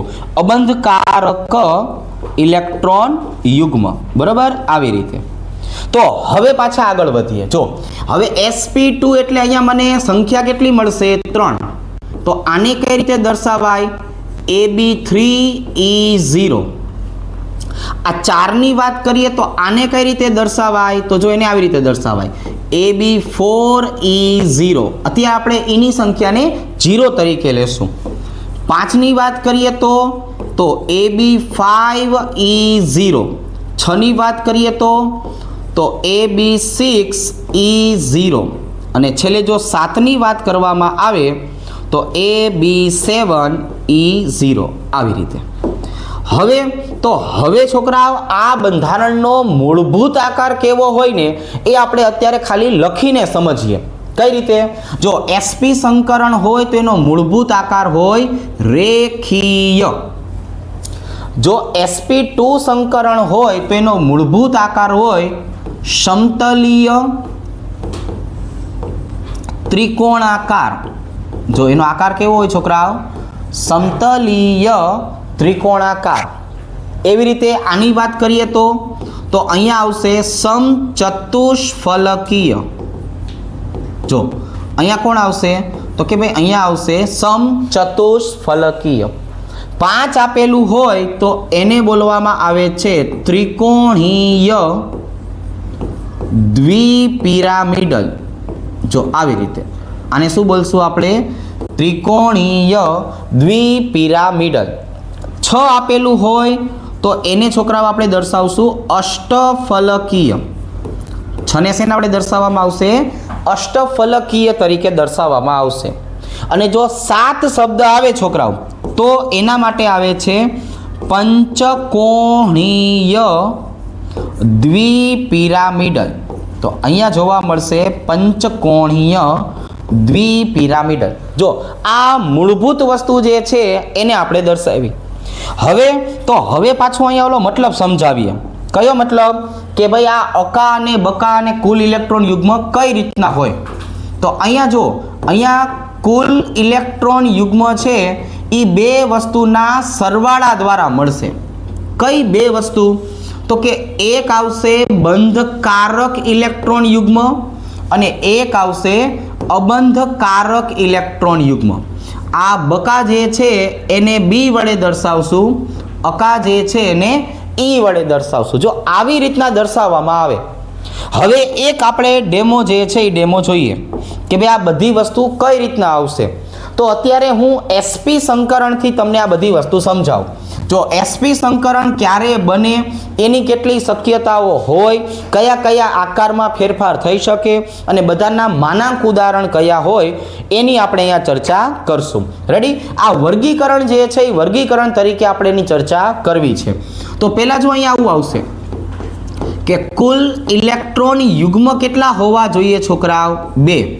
એટલે આપણને સંકરણ કયું જોવા મળે? sp સંકરણ જોવા મળે. પણ જો આપણે sp સંકરણની વાત કરીએ તો આનું શેમાં પણ વર્ગીકરણ થતું નથી. અહીંયા ડાયરેક્ટ આપણને એક જ શક્યતા જોવા મળશે અને એ કઈ હશે? AB2E0. આવી રીતે. હવે અહીંયા જો AB2E0 આવ્યું એટલે આપણને દેખાય જ છે કે ભાઈ B બરાબર કેટલા દેખાણા છોકરાઓ? 2. અને E બરાબર કેટલા દેખાય છે આપણને? તો કે 0. તો હવે આ બંધારણનો આકાર કયો બનશે? તો જો આવી રીતે A અને બંને બાજુએ કોણ આવી જશે? તો કે જો બંને બાજુએ B આવી જશે. એટલે આનો આકાર આપણને જોવા મળશે છોકરાઓ રેખીય આકાર. કયો આકાર જોવા મળશે છોકરાઓ? તો કે જો રેખીય જે છે ને જોવા મળશે. બસ આવી જ રીતે આપણે બધા જ ઘટકોનું વર્ગીકરણ શીખશું. રેડી? અને વર્ગીકરણ સૌથી અગત્યનું. હવે જો આ વસ્તુની વાત કરીએ તો આના ઉદાહરણ કયા હોઈ શકે? શેમાં તમને આ વસ્તુ જોવા મળી શકે? તો એનું એક ઉદાહરણ છે BeCl2 અને બીજું ઉદાહરણ છે છોકરાઓ CO2. તમે આ CO2 ના ઉદાહરણ સોલ્વ કરો કે બેરિલિયમ ક્લોરાઇડને સોલ્વ કરો ને તો તમને આ વસ્તુ જોવા મળશે. રેડી? ચલો પહેલા આટલી વસ્તુ જોઈએ પછી આગળ વધીએ. જો હવે છોકરાઓ અહીંયા આપણે જે વાત કરી કુલ ઇલેક્ટ્રોન યુગ્મ 2 માટેની વાત હતી. હવે આપણે અહીંયા દર્શાવીએ છીએ આવી રીતે કુલ ઇલેક્ટ્રોન યુગ્મ 3. તો 3 નો મતલબ થાય sp2 સંકરણ. ચલો ભાઈ ઘડીક અહીંયા ધ્યાન રાખીએ. તો આ sp2 સંકરણની જો આપણે વાત કરીએ ને છોકરાઓ તો અહીંયા આપણને વર્ગીકરણ આવી રીતે જોવા મળે. 3 છે એટલે આને હું 2 ભાગમાં વેચી દઉં. કેટલા ભાગમાં વેચી દઉં છોકરાઓ? 2 ભાગમાં. જો એક કોણ, તો કે ભાઈ AB3E0, અને એકની વાત કરીએ તો એક કોણ, તો કે AB2E1, આવી રીતે. તો હવે છોકરાઓ બનશે આવું કે અહીંની જો આપણે ચર્ચા કરીએ ને છોકરાઓ, તો હવે અહીંયા જો આપણને દેખાઈ ગયું છે કે ભાઈ B બરાબર 3, E બરાબર 0. તો આનો મૂળભૂત આકાર કેવો હોય ને એ પહેલાં જોઈ લેવાનો. આનો મૂળભૂત આકાર આવી રીતના હતો. પછી આપણે એવું સમજાવેલું કે ભાઈ અકાની વાત કરીએ તો અકા સંકરણમાં ભાગ લે, આકારમાં ભાગ ન લે. અહીંની જો આપણે વાત કરીએ પહેલાં આમ દર્શાવી દઈશું આવી રીતે. જો મૂળભૂત આકાર આવો, પણ બકા 2 છે, અકા 1 છે. તો અહીંયા કોણ આવી જશે? તો કે જો આ 2 જગ્યાએ બકા આવે, પણ આ એક જગ્યાએ કોણ આવશે છોકરાઓ? અકા. અકા એટલે ઈ. તો હવે આની વાત કરીએ તો આ આકાર જે છે એમાં ભાગ લેશે નહીં. તો આ હવે આ ઘટકની હું ચર્ચા કરું છોકરાઓ, તો આનું જરાક જોવો જોઈએ. નામ શું થશે? તો આ આકારનું નામ થશે સમતલીય. જો સમતલીય ત્રિકોણાકાર. આની જો આપણે વાત કરીએ તો સમતલીય ત્રિકોણાકાર આકાર થશે. અને ઉદાહરણ કયું આવશે? તો કે ભાઈ ઉદાહરણ આવશે BF3. એવી રીતે આની વાત કરીએ તો અકાને ધ્યાનમાં ન લ્યો તો આના આકારને બોલવામાં આવે છે વળેલો, અથવા બોલવામાં આવે છે બેન્ટ, અથવા બોલવામાં આવે છે વિઆકાર, આવી રીતે. અને આના જો ઉદાહરણની વાત કરીએ તો આના ઉદાહરણમાં આવશે SO2. કોણ આવશે છોકરાઓ? SO2. ચાલો નેક્સ્ટ હવે આપણે છોકરાઓ પાછી વાત કરવી છે આના માટે કે ભાઈ હવે અહીંયા જો કુલ ઇલેક્ટ્રોન યુગ્મ કેટલા થઈ ગયા? તો કે ભાઈ 4 થઈ ગયા. એટલે કે સંકરણ કયું થઈ જવાનું છે? તો કે ભાઈ હવે સંકરણ થઈ જાય sp3. આ sp3 ના ફાટા પડો જોઈએ. કેટલા ફાટા પડશે આની અંદર? તો કે ભાઈ આમાં 3 ફાટા જોવા મળે. બરાબર? ફાટા એટલે એના પ્રકાર. કેટલા પ્રકાર જોવા મળ્યા? તો કે 3 જોવા મળ્યા. ફાટા બોલતા બોલતા ફાંકામાં રહી ગયું. ચલો અહીંયા કોણ આવશે? તો કે ભાઈ AB4E0, આવી રીતે એક આમ હોય. લાલા ઘડીક અહીંયા ધ્યાન રાખ. ત્યાર પછીની વાત કરીએ તો આવી રીતે AB3E1, અને એના પછીની વાત કરીએ તો આવી રીતે AB2E2. હવે બકા અને અકા જો 2 અહીંયા દેખાય જ છે. એટલે હવે આપણે શું કરવાની વાત છે? તો કે પહેલાં બધાનો મૂળભૂત આકાર લખી નાખીએ. જોવો જોઈએ આનો મૂળભૂત આકાર કયો હોય લાલા? તો આવી રીતે લખશું. એ આમ 1 2 3 4. અહીંયા તો કે અહીંયા જો એવું ને એવું ના આવે ભાઈબંધ, એ આવી રીતે. અને અહીંની આપણે વાત કરીએ તો કે જો અહીંયા પણ એના જેવું જ આવે. અહીંયા એવું જોવા મળ્યું કે ભાઈ બધી જગ્યાએ બકા જ આવે છે. તો મૂકી દીવાલો બકા 1 2 3 અને 4. આમની વાત કરીએ તો 1 અકા આવી ગયા. જો એટલે અહીંયા આપણે મોટા મોટા શું બનાવી નાખશું? અકા. અને અહીંયા કોણ આવશે? બકા, બકા અને બકા, આવી રીતે. અહીંયા જો અહીંયા કોણ આવશે? તો કે ભાઈ આ જગ્યાએ અકા, આ જગ્યાએ અકા. અને આ 2 જગ્યાએ કોણ આવવાનું છે? તો કે જો આ 2 જગ્યાએ આપણને બકા જોવા મળશે. હવે આપણે શું કરીએ છોકરાઓ? તો કે હવે આપણે આનું નામ લખીએ, આકારનું નામ. આને બોલાય સમચતુષ્ફલકીય. આની જો આપણે વાત કરીએ ને તો આને શું બોલાય? સમચતુષ્ફલકીય, આવી રીતે. આ વચ્ચેવાળો આપણો ભાઈબંધ છે ને, જો આને કાઢી મૂકો એટલે ત્રિકોણ અને પિરામિડ જોવા મળશે. તો શું લખી નખાય? તો કે તો આવું લખી નખાય, ત્રિકોણીય પિરામિડલ, આવી રીતે. હવે તમે આ 2 વસ્તુને ઘડીક ભૂલી જાઓ તો શું જોવા મળશે? તો કે જો હું 2 વસ્તુને ભૂલી જાઉં ને તો પાછું જોવા મળશે વળેલો આકાર, બેન્ટ આકાર અને વી આકાર. રેડી? આવી રીતે. ચલો હવે બધાના ઉદાહરણે લખી નાખીએ એટલે જેનાથી આપણને ખબર પડે કે આટલી વસ્તુ શેમાં જોવા મળે. તો કે ભાઈ એક જોવા મળશે CH4માં, બીજું જોવા મળશે CCl4માં.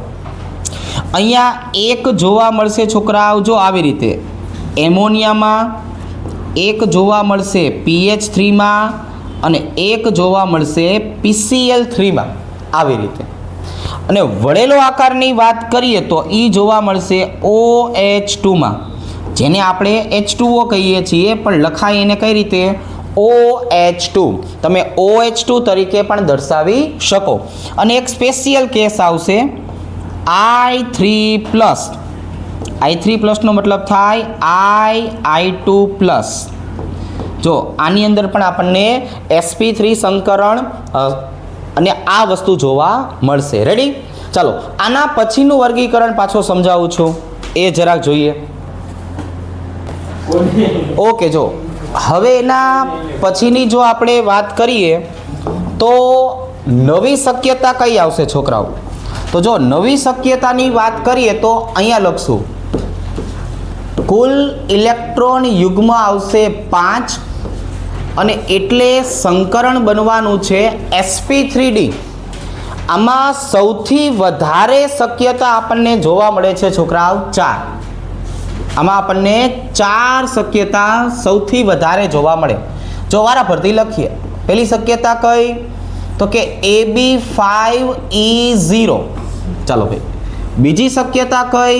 તો કે ભાઈ બીજી શક્યતા આવશે આવી રીતે AB4E1. હવે આપણે શું કરશું? એક એક બકા ઘટાડતા જશું, એક અકા વધારતા જશું. એટલે અહીંયા આવશે AB3E2.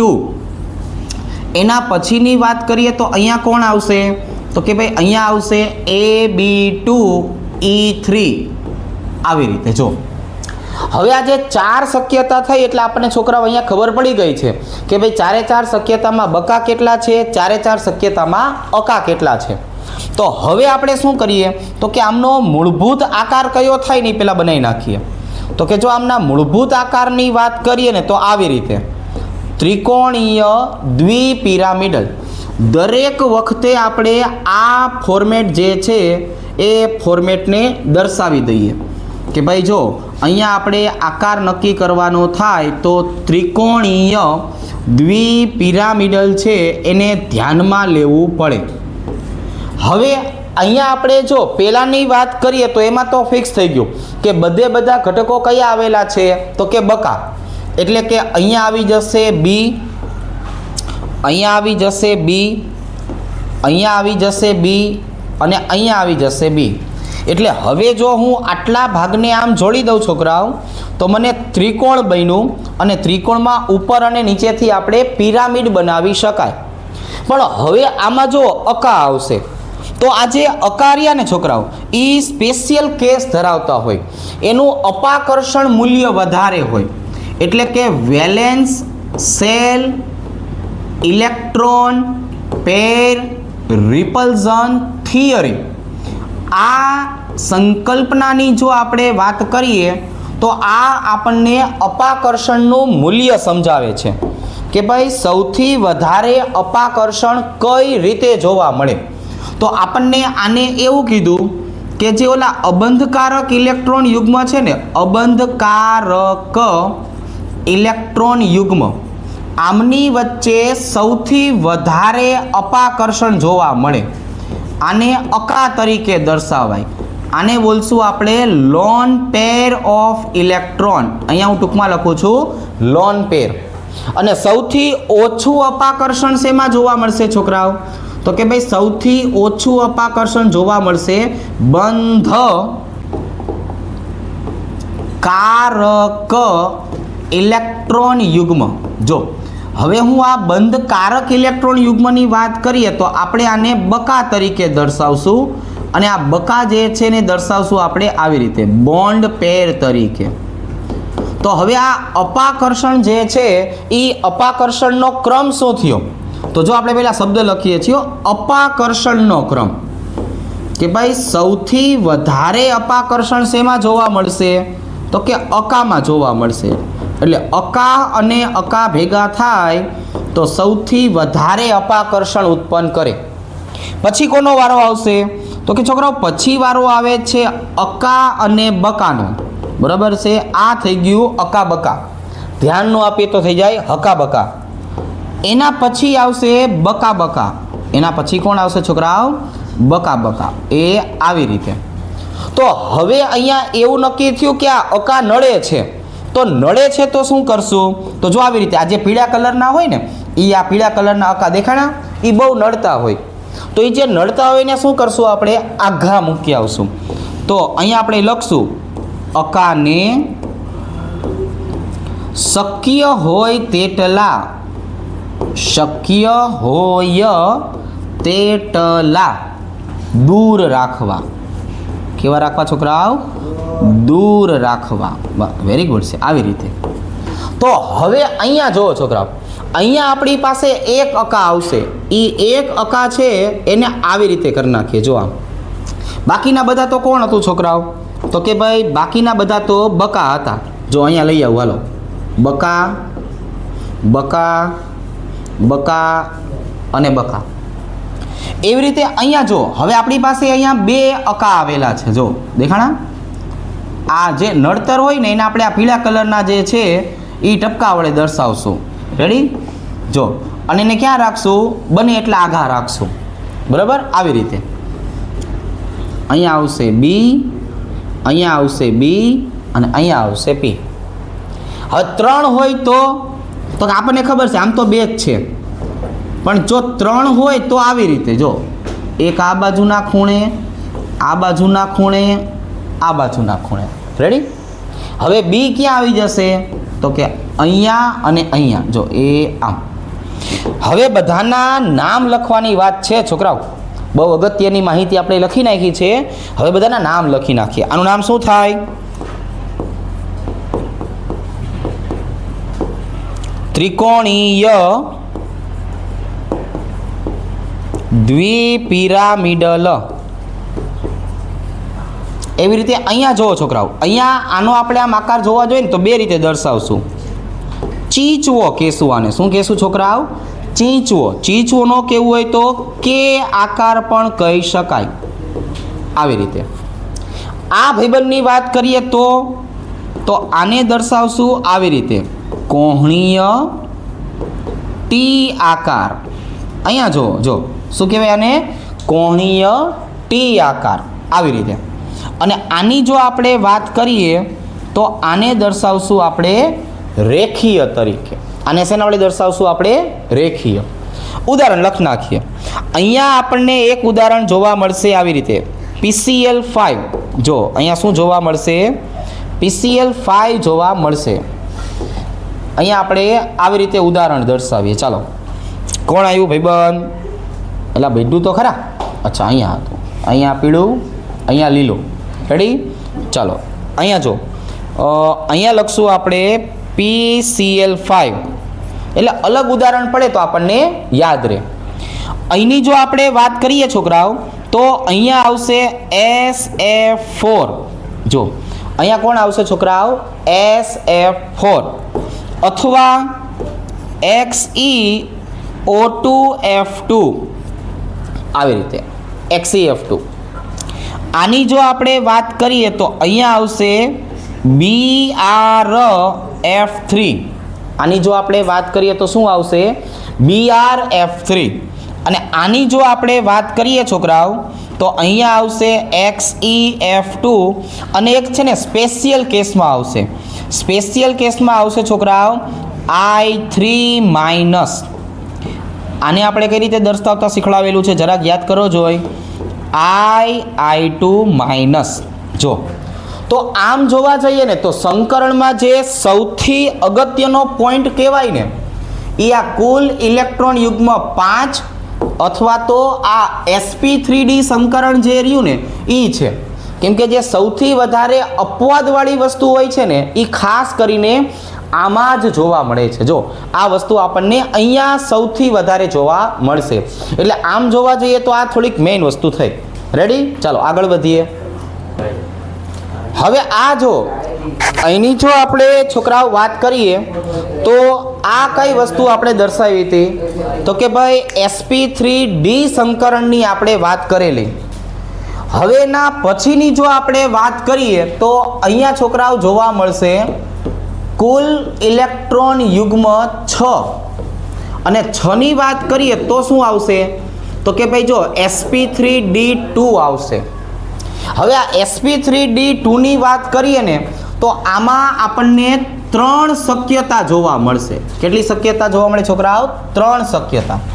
જો કઈ કઈ 3 શક્યતા તો કે ભાઈ જો પહેલા નંબરની વાત કરીએ તો અહીંયા આવશે આવી રીતે AB6E0 એક આ. બીજા નંબરની શક્યતા કઈ તો કે જો બીજા નંબરની શક્યતા આવી રીતે AB5E1 અને ત્રીજા નંબરની શક્યતા કઈ તો કે જો ત્રીજા નંબરની શક્યતા આ AB4E2 આમ. હવે તો કે હવે આમના માટે મૂળભૂત આકાર છે એ કયો બનવાનો છે તો કે જો મૂળભૂત આકાર અષ્ટફલકીય હોય. અષ્ટફલકીયને દર્શાવવાની રીત આવી રીતે છે આમ. અહીંની જો આપણે વાત કરીએ તો અહીંયા એનો મૂળભૂત આકાર જો સેમ ટુ સેમ અષ્ટફલકીય અને અહીંની આપણે વાત કરીએ તો મૂળભૂત આકાર અષ્ટફલકીય આવી રીતે જો એ આમ. હવે આમાં અબંધકારક ઇલેક્ટ્રોન યુગ્મ કોઈ છે નહીં એટલે હું બધી જગ્યાએ શું મૂકી દઉં તો કે જો બકા આ બી આપણે મૂકી દઈએ આમ. અને જો આપણે આ બંધારણને આ રીતે જોડીને સમજવા જઈએ તો અહીંયા આપણને અષ્ટફલકીય આકાર જોવા મળશે. અહીંયા એક અકા આવેલું છે એટલે એક અકાને આપણે નીચે દર્શાવી દઈએ જેથી આપણને નડે નહીં. આ જગ્યાએ બકા જો અહીંયા આપણને છોકરાઓ આવી રીતે જોવા મળશે. આ જગ્યાએ બકા બકા અને અહીંયા બકા. તો હવે શું બન્યું તો કે જો હવે આ બન્યું એ આવી રીતે આમ. હવે જો અહીંથી આપણે જોવા જઈએ તેનો ત્રિકોણીય સમચોરસ પિરામિડલ આકાર જોવા મળશે. અહીંયા બે અકા આવેલા છે. બે અકા છે એટલે એકને ઉપર રાખીએ એકને નીચે રાખીએ તો હવે આવી રીતે જો બકા બકા બકા અને બકા અને આ આપણે ચોરસ અહીંયા બનાવી દઈએ સમતલીય સમચોરસ. તો બધાના હવે અહીંયા શું કરવા છે છોકરાઓ તો કે ભાઈ બધાના આપણે અહીંયા આકાર લખી નાખવા છે.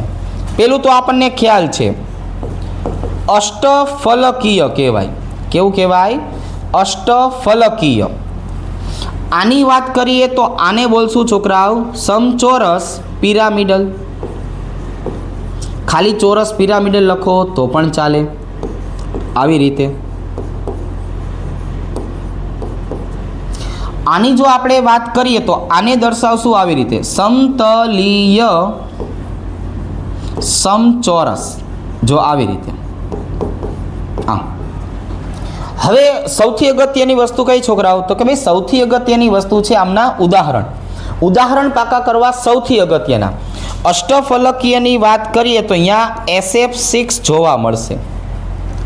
આની જો આપણે વાત કરીએ તો અહીંયા જોવા મળશે BRF5 જોવા મળશે અને આની જો આપણે વાત કરીએ તો અહીંયા જોવા મળશે XEF4. જો આ કુલ ઇલેક્ટ્રોન યુગ્મ 6 માટેની આપણે વાત કરી. હવે હું વાત કરવાનો છું છોકરાઓ કુલ ઇલેક્ટ્રોન યુગ્મ 7 હોય તો શું થાય. તો જો 7 આપેલું હોય તો અહીંયા આપણને જોવા મળશે આવી રીતે sp3d3 પ્રકારનું સંકરણ. આનું જો વર્ગીકરણ કરવા જઈએ તો અહીંયા આપણને આ બે વર્ગીકરણના ભાગ જોવા મળ્યા છોકરાઓ. એક અહીંયા કયું આવશે તો કે ભાઈ એક આવે છે AB7E0 અને એક કોણ જોવા મળવાનું છે તો કે ભાઈ એક જોવા મળશે AB6 અને અહીંયા લખી નાખશું E1. તો મૂળભૂત આકાર આમનો થોડોક એવો જે છે એ આપણે દર્શાવીએ તો જો આવી રીતે મળશે. અહીંયા આપણે પહેલું કામ શું કરશું તો કે ભાઈ પહેલું કામ પંચકોણ બનાવી નાખશું. જો આમનો આકાર સમજવો હોય તો આપણે આમનો આકાર સમજવા માટે પંચકોણ જે છે એ પંચકોણ દર્શાવી દેશું. રેડી? હવે આ પંચકોણ જે છે એના ખૂણા થોડાક કરીને ભાંગી નાખીએ. જો આવી રીતે આમના બધાના ખૂણા જે છે એ ખૂણા ભાંગી નાખવાના થશે. પછી આપણને ખબર પડશે કે આમાં જે ઓલો એ આપણો ભાઈબંધ છે ને એ મધ્ય ભાગમાં આવશે અને પંચકોણના ખૂણા ઉપર બી જોવા મળશે. આવી રીતે જો આમ. પછી આ બધાને આપણે અહીંયાથી જોડી દઈએ. એક બી આવી જશે ઉપલા માળે અને એક બી આવી જશે નીચલા માળે. આનો આકાર સમજવા જઈએ તો આને આપણે બોલશું પંચકોણીય દ્વિપિરામિડલ. જો આને શેના વડે દર્શાવશું? પંચકોણીય દ્વિપિરામિડલ તરીકે દર્શાવી શકાય. અને આનું ઉદાહરણ સ્પેશિયલ છે IF7. હવે જો આ બંધારણની વાત કરીએ ને છોકરાઓ, તો આ બંધારણમાં પણ આપણે ખૂણા ભાંગવા પડશે. જો આવી રીતે એક અહીંયા આવશે, એક અહીંયા આવશે, એક અહીંયા આવશે, એક અહીંયા આવશે. હવે અહીંયા છે ને જે ચોથી સંયોજકતા રહી ને છોકરાઓ, આ પાંચમી સંયોજકતા, એ આખી પાંચમી સંયોજકતા અબંધકારક ઇલેક્ટ્રોન યુગ્મના કારણે જે છે એ દૂર થઈ જશે. એટલે અહીંયા હું શું દર્શાવીશ? બી બી બી અને બી, મધ્ય ભાગમાં એ. હવે જો એને આમ જોડવાનું છે, આવી રીતે આમ, અને આને હું જોડી દઈશ આવી રીતે. કારણ કે અહીંયા જે આપણને નડતરરૂપ ભાગ હતો ને એને હું અહીંયા વિશિષ્ટ રીતે દર્શાવું છું. જો આમ અકા. આ અકાના કારણે હવે ઓલો જે આપણો બંધકારક ભાગ જે રહ્યો ને એ બંધકારક ભાગ આખો ફંટાઈ જશે. જો આવી રીતે છેક આડો જોવા મળશે. તો આમ વિચારવા જઈએ તો આ બંધારણ મને આના જેવું જ લાગે છે. જો અષ્ટફલકીય જેવું. પણ આ અકાની હાજરીના કારણે શું બન્યું છોકરાઓ? તો કે અકાની હાજરીના કારણે આમાં વિકૃતિ આવી ગઈ. એટલે આને વિકૃત અષ્ટફલકીય તરીકે દર્શાવાય. શેના તરીકે દર્શાવાય? વિકૃત અષ્ટફલકીય તરીકે. અને આનું પણ ઉદાહરણ એકદમ સરસ મજાનું XeF6 તરીકે જોવા મળશે. કઈ રીતે જોવા મળશે? XeF6. તો અહીંયા આપણે આમ જોવા જઈએ તો આ જો બધા પ્રકારના જે છે એ બધા પ્રકારના ઘટકોને પૂરા કર્યા. હવે આપણે શું કરશું? તો કે દ્વિધ્રુવીય ચાક માત્રા જે છે એનો નાનકડો એવો ક્રમ તમને સમજાવી દઉં. હવે આ જો અહીંની જો આપણે વાત કરીએ તો અહીંયા સંકરણ આપણે બધા પૂરા કર્યા. હવે શું કરશું? તો કે હવે આપણે દ્વિધ્રુવીય ચાક માત્રા દર્શાવીએ. જો આપણે છોકરાઓ દ્વિધ્રુવીય ચાક માત્રાની જો વાત કરીએ તો આ દ્વિધ્રુવીય ચાક માત્રા કઈ રીતે દર્શાવશું? તો કે છે ને આપણે મ્યુ વડે દર્શાવશું. જો શેના વડે દર્શાવશું? આપણે એને મ્યુ વડે. મ્યુના જે પણ જવાબ આવે એ મૂલ્ય આપણે જે છે લખતા નથી. ખાલી એટલી માહિતી દર્શાવશું કે આનું મૂલ્ય 0 મળશે કે 0 નહીં મળે. હવે અહીંયા જુઓ છોકરાઓ, આવી રીતે આની અલગ અલગ પ્રકારની શરત આપશે. એમાં આપણે લખશું શરત નંબર 1. જો આપણે શરત નંબર 1 લખીએ ને તો એમાં આવું સમજાવતા કે ભાઈ મધ્યસ્થ પરમાણુ પાસે અકા નથી અને સાથે જોડાયેલા, એટલે કે સાથી પરમાણુ કેવા છે? તો કે સમાન છે. જો સાથી પરમાણુ કેવા? સમાન. તો આવી કન્ડિશન માટે મ્યુ બરાબર 0 મળે. હવે જો હું મ્યુ બરાબર 0 ની વાત કરું તો આવું આપણને શેમાં જોવા મળી શકે? તો કે આના ઉદાહરણો છે BCl2, CO2, BF3 અને CH4. જો આ બધા જ ઘટકો માટે આપણને મૂલ્ય કયા મળવાના છે છોકરાઓ? તો કે મૂલ્ય આપણને 0 મળે. ત્યાર પછી આપણે દર્શાવીએ શરત નંબર 2 આવી રીતે કે જો ભાઈ મધ્યસ્થ પરમાણુની વાત કરીએ તો મધ્યસ્થ પરમાણુ પાસે અકા નથી પરંતુ સાથી પરમાણુ જુદા જુદા છે. સાથી પરમાણુ કેવા છે છોકરાઓ? તો જુદા જુદા છે. તો આમના માટે મ્યુનું મૂલ્ય જે છે એ મ્યુનું મૂલ્ય 0 મળતું નથી. તો આના ઉદાહરણ કયા? તો કે જો CH3 આને ક્લોરોફોર્મ કહેવાય. CH CH2Cl2 અને એના પછી આવશે CH Cl3. તો આ 3 ઉદાહરણ માટે મ્યુનું મૂલ્ય આપણને 0 મળવાનું નથી. એના પછીની જો આપણે વાત કરીએ છોકરાઓ તો આવી રીતે, ચાલો શરત નંબર 3. શરત નંબર 3 આ કે ભાઈ મધ્યસ્થ પરમાણુ જે આવ્યો તો મધ્યસ્થ પરમાણુ પાસે અકાચ છે. જો અકાચ છે એનો મતલબ ન્યા પૂરું કે ભાઈ આનું મૂલ્ય કોઈ દિવસ 0 મળે નહીં. અહીંયા આપણને 2 ઉદાહરણ સમજવા મળશે.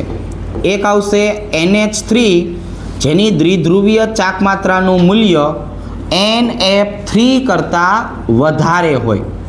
બરાબર, આવી રીતે જો આમ. હવે આ વધારે ને ઓછું કઈ રીતે નક્કી કર્યું?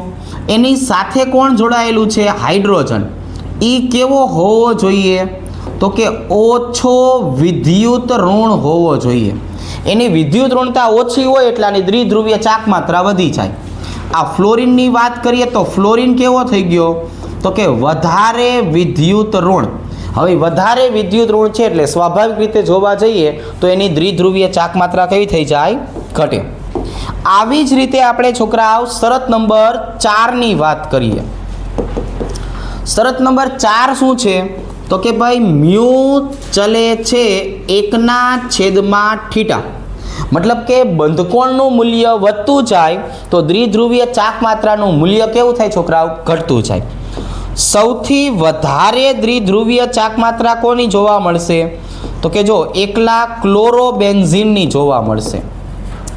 એના કરતાં ઓછી દ્વિધ્રુવીય ચાક માત્રા કોની હશે? તો કે ભાઈ એના કરતાં ઓછી દ્વિધ્રુવીય ચાક માત્રા હશે ઓર્થોની. એના કરતાં ઓછું મૂલ્ય ક્યાં જોવા મળશે? તો કે જો એના કરતાં ઓછું મૂલ્ય જોવા મળશે મેટામાં. અને સૌથી ઓછું મૂલ્ય છોકરાઓ ક્યાં જોવા મળવાનું છે? તો કે જો સૌથી ઓછું મૂલ્ય જોવા મળશે પેરામાં. આમ જોવા જઈએ તો અહીંયા મ્યુનું મૂલ્ય લગભગ કેવું થઈ જશે? 0 થઈ જશે. રેડી? તો જો હવે આ બંધારણની જો આપણે ચર્ચા કરીએ તો આને આવી રીતે સમજાવી શકાય. હવે એક નાનકડો મુદ્દો છે, એ નાનકડા મુદ્દાને આપણે આવી રીતે સ્પેસિફાય કરીને જે છે એ દર્શાવીએ. આનો મતલબ શું થશે? તો જો આનો મતલબ આવો થશે કે ભાઈ તમારી પાસે કોઈ અણુ છે તો એ અણુની વાત કરીએ તો અષ્ટકના નિયમ જેટલા જ ઇલેક્ટ્રોન કેટલા પરમાણુ પાસે આવેલા છે? તો કે જો અષ્ટકના નિયમની વાત કરીએ તો અષ્ટકના નિયમ જેટલા ઇલેક્ટ્રોન આમની પાસે આવેલા છે. CH4 પાસે આવેલા છે, CCl4 પાસે આવેલા છે, એમોનિયા પાસે આવેલા છે અને H2O પાસે આવેલા છે. હવે બીજી કન્ડિશન કઈ સમજાવશું છોકરાઓ? તો કે જો બીજી કન્ડિશન આવી કે ભાઈ અષ્ટકના નિયમ કરતાં એટલે કે અષ્ટક કરતાં ઓછા ઇલેક્ટ્રોન તેમ છતાં સ્થાયી. જો આ કન્ડિશનની આપણે વાત કરી, બરોબર છે? થોડુંક ધ્યાન રાખીએ, ભલે આપણને આમાંથી MCQ આવે તો MCQ આપણને આવડી જતા. કઈ રીતે? તો કે ભાઈ આવી રીતે BeCl2 BF3 આવી રીતે. અને છેલ્લી કન્ડિશન છે છોકરાઓ, છેલ્લી કન્ડિશન કઈ? તો કે ભાઈ જો અહીંયા લખીએ આપણે અષ્ટક કરતાં વધુ ઇલેક્ટ્રોન. અહીંયા તો જેમ છતાં લખ્યું છે, અહીંયા આવે તેમ છતાં. જો અહીંયા આવશે તેમ છતાં સ્થાયી. તો ભાઈ આવા કયા કયા ઘટકો છે કે જે અષ્ટક કરતાં વધારે ઇલેક્ટ્રોને રાખે છે અને સ્થિરતા ધરાવે છે? તો બે ઉદાહરણ તો આવડવા જોઈએ. એક આવશે PCl5, બીજું આવશે SF6, ત્રીજું આવશે IF7. રેડી? ચાલો. તો અહીંયા હવે આપણે દ્વિધ્રુવીય ચાકમાત્રા માટેની પણ માહિતી જે છે એ સમજાવી દીધી છે. અષ્ટકના નિયમના ઉદાહરણની પણ ચર્ચા કરી દીધી છે. તો આમ જોવા જઈએ તો હવે આ ચેપ્ટરના તમામે તમામ મુદ્દાઓ જે છે એ અહીંયા આપણે ક્લિયર કરી નાખ્યા છે. તો હવે નેક્સ્ટ ટાઈમ આપણે MCQ માટે મળશું. ઓકે, ચાલો, થેન્ક યુ.